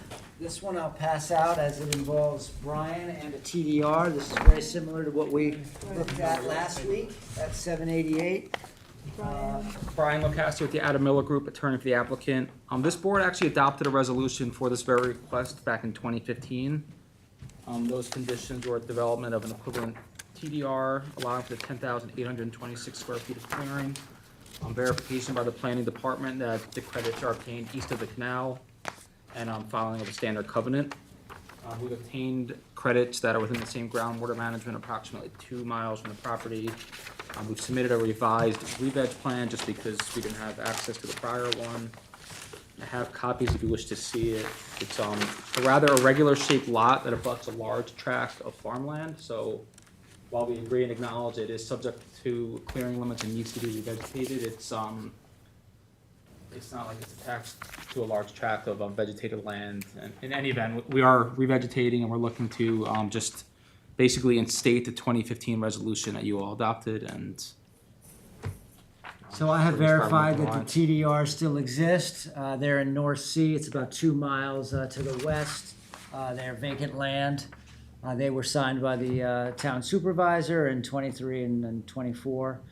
Again, adopted by this planning board in 2015. Do we have an exact detail and description of that parcel? I do. You don't- Certainly, yeah, they're North Sea vacant, and they're. You have the meets and bounds and It's everything in it? it's one of the Gaza old file. I was just gonna say, it's probably up It is. near the dump. Yeah. So it had met your standards before in 2015 and were considered, they were just never redeemed at that point, so at this point, he's ready to use redeem these credits and do a revegetation for 6,700 square feet. I visited the site, I've made sure all the man-made structures are out of the revegetation area and that the plantings are up to our standards. Yeah, we did the best to plan to add to the existing vegetation just to create the largest possible, cluster of native vegetation. Looks like a slice of pizza. Yes, It is. So, So it's a long-winded resolution, but it would adopt it recognizes the submission of these and asks for them to be redeemed and the revegetation plan to be put in place in order to put this property into compliance. Similar to what we with the did same or last 1 year with the 6 month. Yeah, okay. And you've specified all the numbers on the Numbers of TDR? TDRs, Yeah, yes. that's good. Okay, motion? By Gloria and second by Kate, all in favor? Opposed, abstention, 6 in favor, 1 absent. Thank you, Brian. Thank you all, and happy Thanksgiving. You too. Telegraph Hills, Lot 10, 39 Wireless Way. Okay. So this is, 39 Wireless Way, CR 200 and the APOD. This lot is 82,624 square feet. When they created this subdivision, they put in scenic and slope easements. If we can pull up the easements, it's the issue that came to light was the driveway violates the easement that you'll see here in a moment on the western side.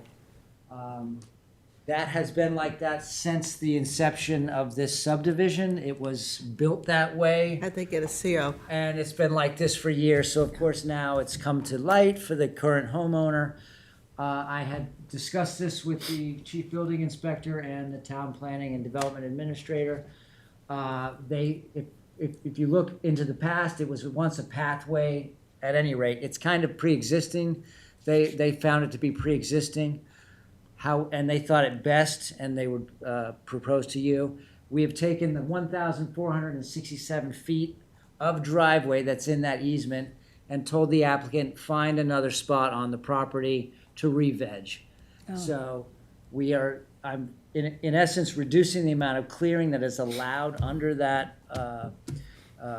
Telegraph Hill subdivision as it is prescribed at 43,145 for Lot 10.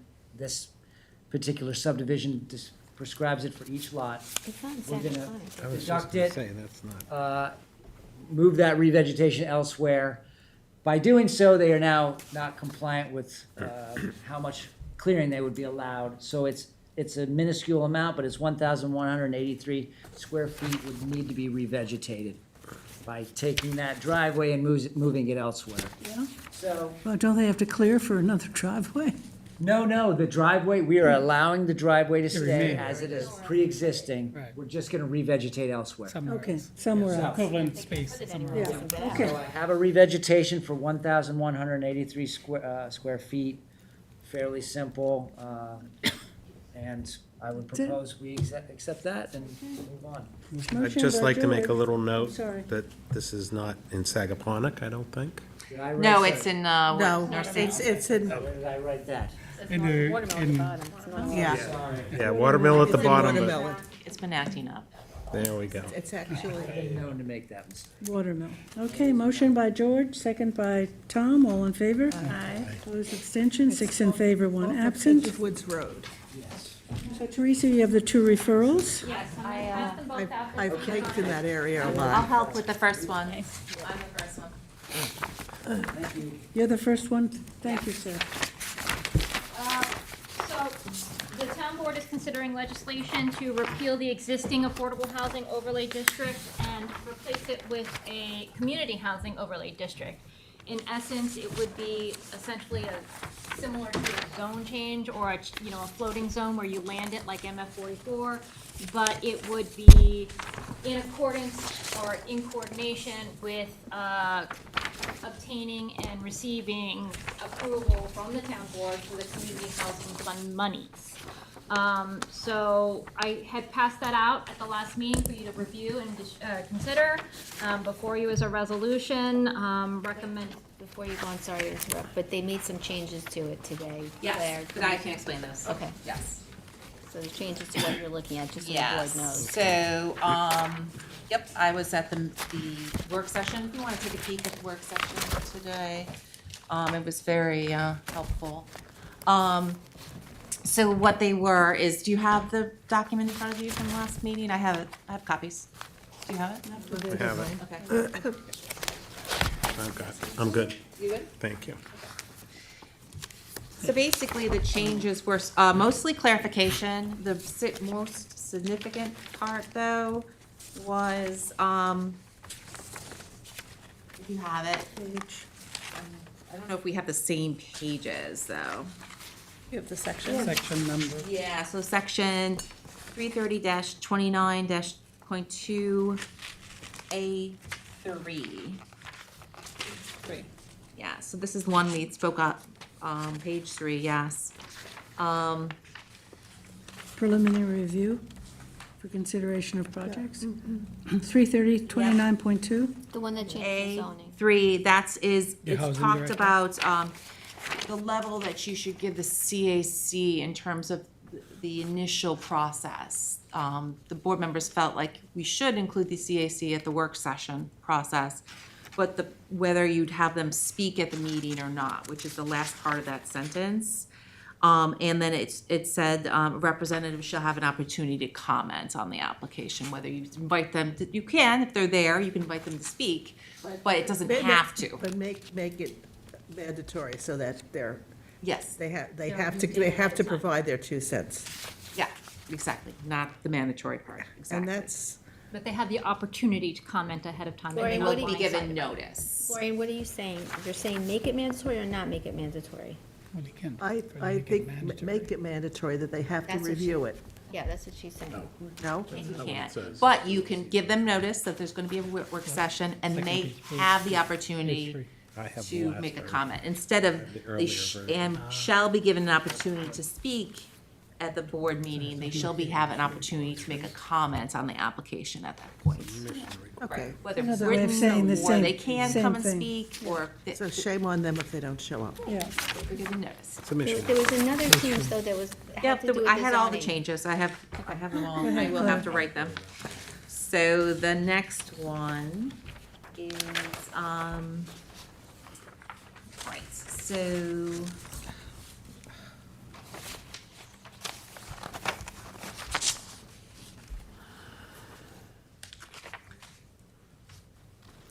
think she has them written here.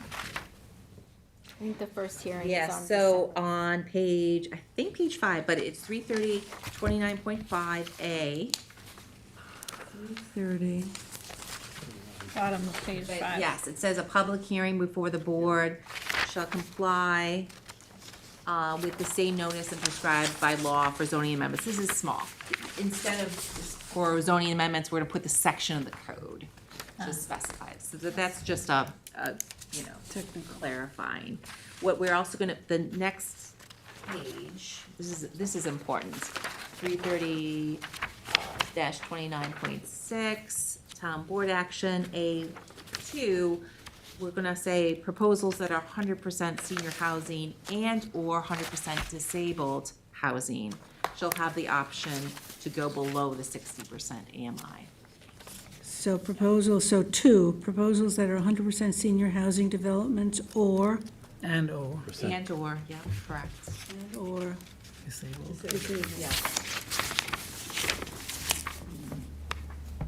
Okay, so the next change would be on the next page, which is 330-29.8 B, the location. This is where we're saying that the traffic issues along County Road 39 to propose some design or project like this would be not in keeping, so anything that have frontage on County Road 39 would not be eligible for this landing of this zone. which number is that, Claire? The On the page top of 7. Page 7. Yep. Shall be restricted to, So where it says, restricted to, and, we're also gonna change this to R20, R40. As well as 60, 80, 120. Yes, and this is a more substantial, of all these things, everything else is like little words, but this is R20, R40. And the reason is that Janice, when she wrote this, incorrectly thought, okay, lots that are more than half acres, they're the only ones who can be considered for this zone, but obviously those lots could be in R20 or R40. So we want to include all the residential zones, and it also goes on to include the business districts, and that's where it says outside of the County Road 39 corridor.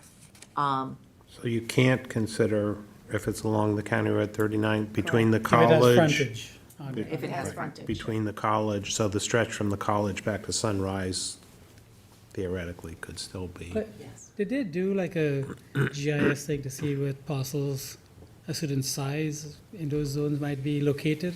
I think initially there was an exercise like that. They have not. And if that's a comment you'd want to make to the board, I think it's a good comment. Again, you get back to this thing of, trying, you might find the odd parcel that meets those requirements, but that's not really appropriate. It should just have do an analysis. I and see think does- that's sort of been a comment we've made as a board for Yeah. any of these zoning Yeah. changes, that you should have done a GIS up front to get a sense. Right. Right, so you can see Get a like baseline. what lights turn on when you put Yeah. the wires together. Yes, right? yeah. Yeah, so I think we've been consistent with Really that. important. you have been. So I took your wording from the last comment, of a specific project, but the same thing, which you recommend a comprehensive study be undertaken to the remaining lands available and the locations that would be appropriate. I didn't just reinvent the wheel. I think she said. where is that, Map, Claire? right, No, so you can see it. That's our notes to the town board. This is my preliminary, and this is actually item number 3. Thank you. On that. Can I go back to one item which I may have missed? Okay. But 330-29.2. Yep. I guess it's number 4. After the work session, yada, yada, the town board may elect by resolution. So that's their option, whether they have a public hearing or not. Oh, no, they have to have a public hearing, but says they may may. elect. Any zone change is a may elect vote. It's a discretionary action, right? So the board may say, we hate this project, we'll go away, and we'll never want to see you again on this particular property for this particular action. So they don't, So that, They don't have to, But if they it's a don't have to may, address it then if They go to it's public so hearing. out of the they blue. don't have to go to a public hearing. They do not have to consider it. The They're application. electing to consider the application. Once they do that, if they elect to consider, it does go to a public hearing then. Because that's not, Dismiss it out of hand. That's what it- I'm just reading 4. After the work session, now maybe pursuant, So the maybe I'm may, missing the something may here. elect is to advance the project. Advance the project to a public hearing. Yes. Sounds like they have the option. Some review under secra and everything like Not the public hearing is not optional. The, Okay. the focus of that sentence is the advancement of the project. May elect to Which advance to paragraph are you advance. on? I'm lost. Page 3, Page 3. number Page 4, 3. under A. 330-29.2, number 4. Right.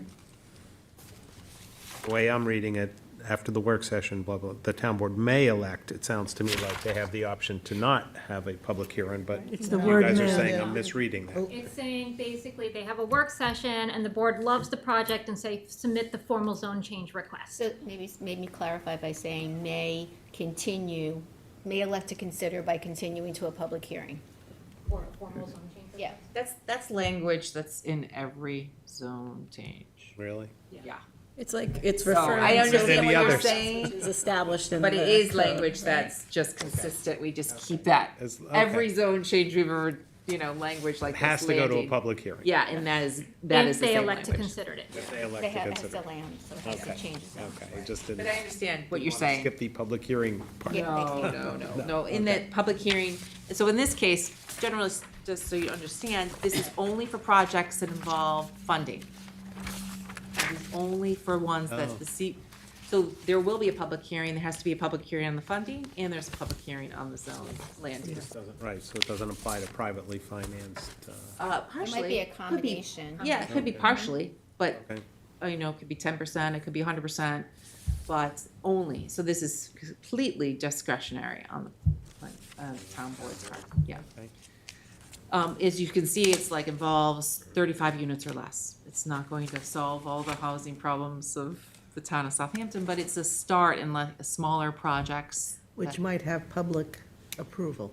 Correct. Right, because the public will have an opportunity to weigh in. And it's also a smaller project. It's not a. Smaller projects, Yeah, it's not I was 35, 40 units, yeah. So we can amend the resolution that I have before you to say, after the last whereas, it says, whereas the legislation also provides for notice to the Citizens Advisory Committee. And then whereas the legislation allows for reduced AMI requirements for projects that are 100% senior housing or disabled housing. And then the be it resolved, and then we can add a second be it resolved that, additional GIS analysis needs to be undertaken for a more fulsome. Should. Should be undertaken in order to determine which projects, properties may be eligible. Yeah, Okay? that's good. So with that GIS study, like the initial analysis is that it can be within these zones, et cetera, but if there's a particular instance that's unique, can they exclude that? Like if it's, what you If it call meets all the If other it's gotta criteria. Yeah, like, well, they're gonna have to go work with the GIS department. There are ways for them to weed out parcels based on criteria, and then you're left with a certain amount of parcels. You're gonna have a significant, I would venture to say, amount of parcels, because I actually already did some of the analysis on this. Right. So you'll see, they're able to do it. You'll get a good indication of what's available. And then it Doesn't mean becomes they're a all right it for becomes a it, but- determination Correct. of whether it's appropriate Correct. in that unique circumstance. Okay, got it. Any other comments? The rest were very little, like just word here and there. So those are the substantial. Yeah, the only thing is that, the unintended consequence of some of this tends to be that, there are certain areas of the town that has more vacant land than others. And now you're suddenly ending up with multiple parcels in the same corridor or in one hamlet that's meeting those criteria, and you end up with a lot of community housing, or that sort of in one Well, particular. no, that's not necessarily the case, right? Because the community housing fund says that you cannot aggregate all of the affordable housing in one hamlet. That is laid out in the funding plan. So it has to be more evenly distributed throughout the town. So you That's the can't community- aggregate it all. That's the community housing, right? But Right. Yes, but we've this been is- saying, we've also been saying that, we need to have a real feel for what else is happening, because we have private developments going on, and you look at Major's Park as an example, there's a lot of righteous community outrage over the amount of development that's happening there, because there's vacant land there. And how do you avoid that happening in one particular hamlet or along one particular roadway or corridor, because we happen to have vacant land? So community housing may say, here's one parcel we can develop with 30 units, but in the meantime, there's 5 other developments And that if has it's, been if done it's private before. funding, then that requirement with the community housing fund doesn't apply. Right, but the town board, as part of the consideration for MF 44 or senior housing, they should look at that overall project. What else is happening in that area? But I think that's what we're saying. Look at the area, because it's a very broad statement that you make. And it's not like 25% in each hamlet or 10% in each, and there's no measure. It's just a very sort of open-ended comment. And I'm just. And then you get into trouble. I can see, we have one application on Major's Path, and we know that there's a potential second relatively close. And if we say yes to the first, and we say no to the second because you're the second guy to the trough, is that illegal? No, you're allowed to do that. These are discretionary actions. When you change zones, you don't Okay. set precedent in that. You have to be consistent in your process for each of them, and your analysis on each of them, and your secra on each of them. But you can come to different conclusions based on circumstances of proximity. Well, so you could, if The town board can. the town board could say, we don't want to overburden one community. Yeah, they don't even have to elect to consider it. They can say right out of the Okay. gate, you know what, we just did one there, let's see how that works for a while. This is, not appropriate with services, infrastructure, I don't know. It's also like in the authorization of the community housing fund, there's a requirement for them to create a community housing plan, right? That would like guide some of these decisions in the same way a master plan would. And that's what we've been saying is like assess the available lots and then also assess the need so that you can layer what's available with a needs assessment and make a good decision and archive it so that that board and this board can We've been saying that. make a I agree decision. with you. So I agree with you totally. hopefully goes in there as I well. know, we have very little time, and these are very important pieces of legislation, because we haven't even gotten to the hotel. Right. And I have lots of comments on that. You have time. We're gonna have the first hearing on this in December 9th. Teresa And I just think said, they were doing another hearing. So They're this- anticipating- No, not the hotel. No, this one is November 5th, 25th. This one's November 25th. The hearing is What are we ta- We're still on the the CHOG. CHOG. Right, there's gonna be more than one hearing on that, is my point. The problem is the second hearing is probably December 9th on that one. So I would recommend, do you think you have your handle on the comments? Okay. So, but the hotel one the hearing is on December 9th, and so you have. I'm not talking about the hotel one, I'm not even familiar with that. Okay, so I have those amendments to the resolution.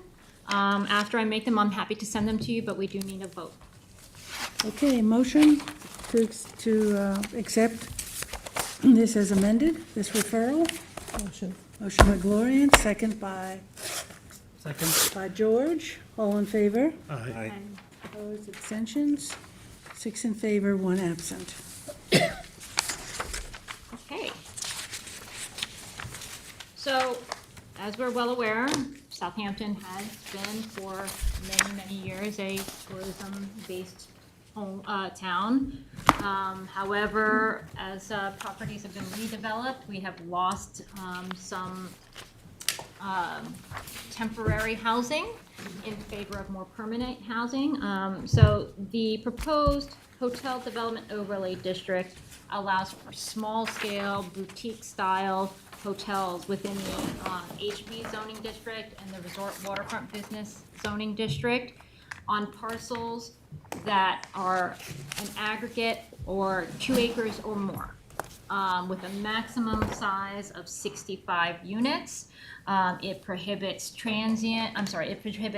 long extended stay hotels. It prohibits a hostel. There are some other items that are in the code that are listed. It does allow for some accessory uses like continental breakfast and for use by the hotel. What about a restaurant? If the underlying zoning allows for it and they have the septic and the water, they may be able to do that as well. Courts, pool, tennis courts, pool. In theory, as part of their development project plan, it's consistent with other change of zone requirements. They come before the board at a work session. The town board elects to consider or not to, elects not to consider. If they elect to consider, they move forward with submitting the formal site plan application, the formal zone change application, at which point a more fulsome review of septic, water, traffic, all of those items would be outlined. This new code provides for standards for development, particularly architectural styles, so that it fits within the community. But again, it's similar to other change of zone applications that we receive, the process for that. Would the town board be doing the site plan review or the planning board? The planning board would do the site plan So review. the town would do the secra? Correct. And we would be An involved agency. Correct. Consistent with every other change of zone application. Can I ask you how the 16 to 65 units was arrived at? I think we were trying to find a happy medium. We were trying, initially when we were developing the code, we were trying to figure out units per acre, and it wasn't really working out. We couldn't find any examples of units per acre for hotels. So we were just trying to figure out how to keep it still small scale without, overwhelming community. If I can say 65 units is not small scale. 65-unit hotel is a large hotel. It's getting into. Would it say as determined in a work session with the planning board? Because then we would have that little stopgap to weigh in before the. This is really like Crunchville for us to give. I mean, I have lots of questions here. This would also allow, it seems to me, when I read it, this would allow a restaurant for the residents of the hotel? Yes. And that would mean remember we had a proposal from the Bentley Hotel that we were all kind of like, whoa, what's happening here? They would fit into this, it seems to me, right? It would There are allow lots them of to go things. forward. Has it ever been in highway business before, hotels? I have to look at the I code don't again. believe so. I'm not 100% sure. So- Hotels are motel zoning. Right. Or RWB. But not in highway business. Or like 2-week transient. Not HB. No. Not HB. So now that it's in HB, you have a lot, you're going to see a lot of Well, there's an application. applications. It was a Newsday this week. The people who own the Indigo in Riverhead want to build on the Bordy Barn property. They want to build what? Build a hotel like the Hotel Indigo in Riverhead on the Bordy Barn property. Oh, yeah, we'd seen that before, I think. Well, it was a Newsday this week. Yeah. Yeah, I think that was. So a minimum of 2 acres, I mean, that seems, if you put a 65-unit hotel on 2 acres, Well, again, you have to consider the size of the parcel, how much sanitary it can support. If they end up doing a sewage treatment plant as a package plant for the development, you still have to size that out. So the size of the hotel is going to be contingent on the size of the lot. The bigger the lot, the more units they can have. Does this it puts the secra with the town board? Yes. Right, and that has been problematic to the planning process. Yes. Right. But as an involved agency, you would get the referral and you would be able to say, hey, this is a lot of septic, it's too many units, bring down the units, the septic comes down, the restaurant, gets smaller, so on and so forth. after the fact. Right. Well, There must be a referral, right? There is a referral. Yes. There's a right, consistent with referral all during the change of process. zone requests. Okay. But they're not, So, a quick, going back to they this don't have intent. to Why will adhere hus- to our comments. Correct. Why were hostels omitted? I'm sorry, what? Why were hostels omitted? Hostels. Hostels, I believe it was just for the purposes of having high-end, consistent with community standards. Well, it's also transient. A hostel is a couple of nights and that's it. Well, so is a hotel. I think this is transient. Yeah, this This is is transient. transient, yeah. Not long-term. This could Not be long-term. a night. Because, the reason I ask that, because, boutique hotels are more expensive than regular hotels. If you're looking to get a place for people to stay, most people can't afford it. Three Ducks Hotel, that in West Hampton Beach where they converted that motor, it's over $700 a night to stay there, off-season. Oh, wow. How much? How much? Over $700 a night. I was looking at the hotel's room for my family for October 11th wedding in Riverhead, and it was $750 a night. So you're saying that you would like to include Well, I hostels? think that I'm just asking a question. You're not providing any options what for the The legal people. definition of a is. hostel.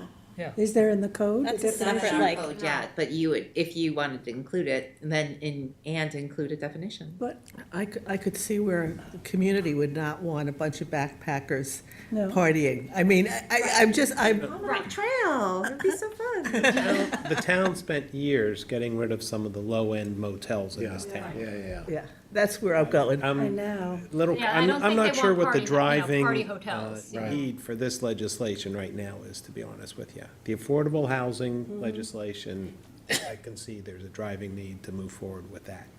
I'm not sure I understand what the driving, besides agreeing, like with Jackie comments, a 65-room hotel is not a small size. No, it's a big. I'm just not quite sure what the driving purpose of why the town board. No. And I think we need more time to look at it, and I think the town board needs more time to look at it, frankly. That's my thought. Right, and I agree with that. And they I should mean, wait for until example, January. on page 6, you have number L, no guest shall establish residence in a motel or hotel established for transient use for more than 30 consecutive days. 30 consecutive days is a month. It's a long You time. have the opportunity, I might be mistaken, because I think it was referred to us after the November 11th or 12th meeting, right? Yes, that's correct. Yeah, so you do have until December 11th to adopt this. You have 30 days. So we're hearing your comments, and maybe you can think about it and we could refine something to then issue, right? 'Cause Yeah. I think the hearing is the 9th. The hearing is the 9th. But they were not gonna open and close it because they haven't received your comments I'll read yet. it again. So, We have another so, bite of the apple. You will, but now we have your comments, she can write them up pretty articulately and we'll all work right, so we'll off of have to that. give you that. Yeah, I'll have so to you can shoot email me them to you. emails about any concerns you have. I can flesh them out. I can send you a draft before the next meeting. Well, I agree with Tom. I mean, what is the rush? Why is this happening now? Affordable housing, I can tell you why. Because Why? the election's over. Somebody wants, so this is something that the board And- wants and and- they're proposing it right now. And That's what it is. And there are not a lot of people around, and it's the holidays. but also. Well, I'm not saying. I'm I'm not not saying. What's the pressure about, you is hear me some say big that? hotel thing coming in they're trying to block? I mean, what's the pressure to do it at this moment? Oh, I'm just saying that Well, it there has- was nothing going on and then all of a sudden it feels Okay. like things are going. It's because, okay, election's over. Let's So, just- so I mean, two, you two, have to remember that this has been on and off discussed for several years. I mean, that was why we bought the Bel Air Hotel, and, it was like, oh, well, maybe we can put something here. It has been off and on discussed for several years, the need to provide enhanced accommodations. Teresa, did you all make an inventory of the existing hotels before you did this? Is there an existing inventory? I'm not 100% sure. I'd have to look for it. There aren't that many. There are, I mean, I mean, that's the baseline. Right. How many are there? How many guests do they provide? Okay. I mean, what we're looking for, and I think what you're hearing, is that a lot of legislation gets put together. It's very broad, very open definitions of things. And we're asking for a baseline. How many hotels do we have? How many more do we want? Should it be one building? Should it be campus style? I mean, there's so many questions that are not addressed let in me this. point out that Let's not forget, there's a lot of registered B and Bs that hold 12, 15 guests. So they're not hotels, but they're B and Bs, and there are a lot of them in the area. Yes. let me point out This that, is not criticism of planning or No. anybody's effort. No. And if this has been kicked around for years, And if- I don't know that we're aware of it. We haven't seen it. If there is such a need, don't forget that Right. the Westhampton commercial development was supposedly anchored by a hotel, and that got thrown out in favor of another commercial building. Right. I mean, Okay, there so may- there's no action on there may this. be a need for it. And I'm not And- defending I'm it, gonna pass out manure for December 11th. It's signs, and I just rip it apart. So what I'm gonna say to the zoning board of appeals is that you need additional time to review it. So hopefully they'll hold it open for written comments, and this will be a written comment but that this was you'll another decide. referral that we missed, though. The zoning board of appeals, that was the last thing on the agenda. So no And- action, I and we have passed a- it out to you, we'll just consider it December we have 11th. a walk-on Already, it was the Hampton signed, Cove one. we have a walk-on signed plan, Madeline Como. Yes. Okay, so we're acknowledging 7080 Scuttle Hole Road That sign, is off, and Excel is That's off. off. and on is Madeline Cuomo. Yes. Cuomo. Thank you. Okay, so we acknowledge that. All right, It was signed before the meeting started. okay. So we're done. Motion to close. Motion to adjourn by George, second by Gloria, and all in favor? Aye. Opposed, abstention, 6 in favor. There's a crowd of people outside the door waiting to get in. Happy Thanksgiving, everybody.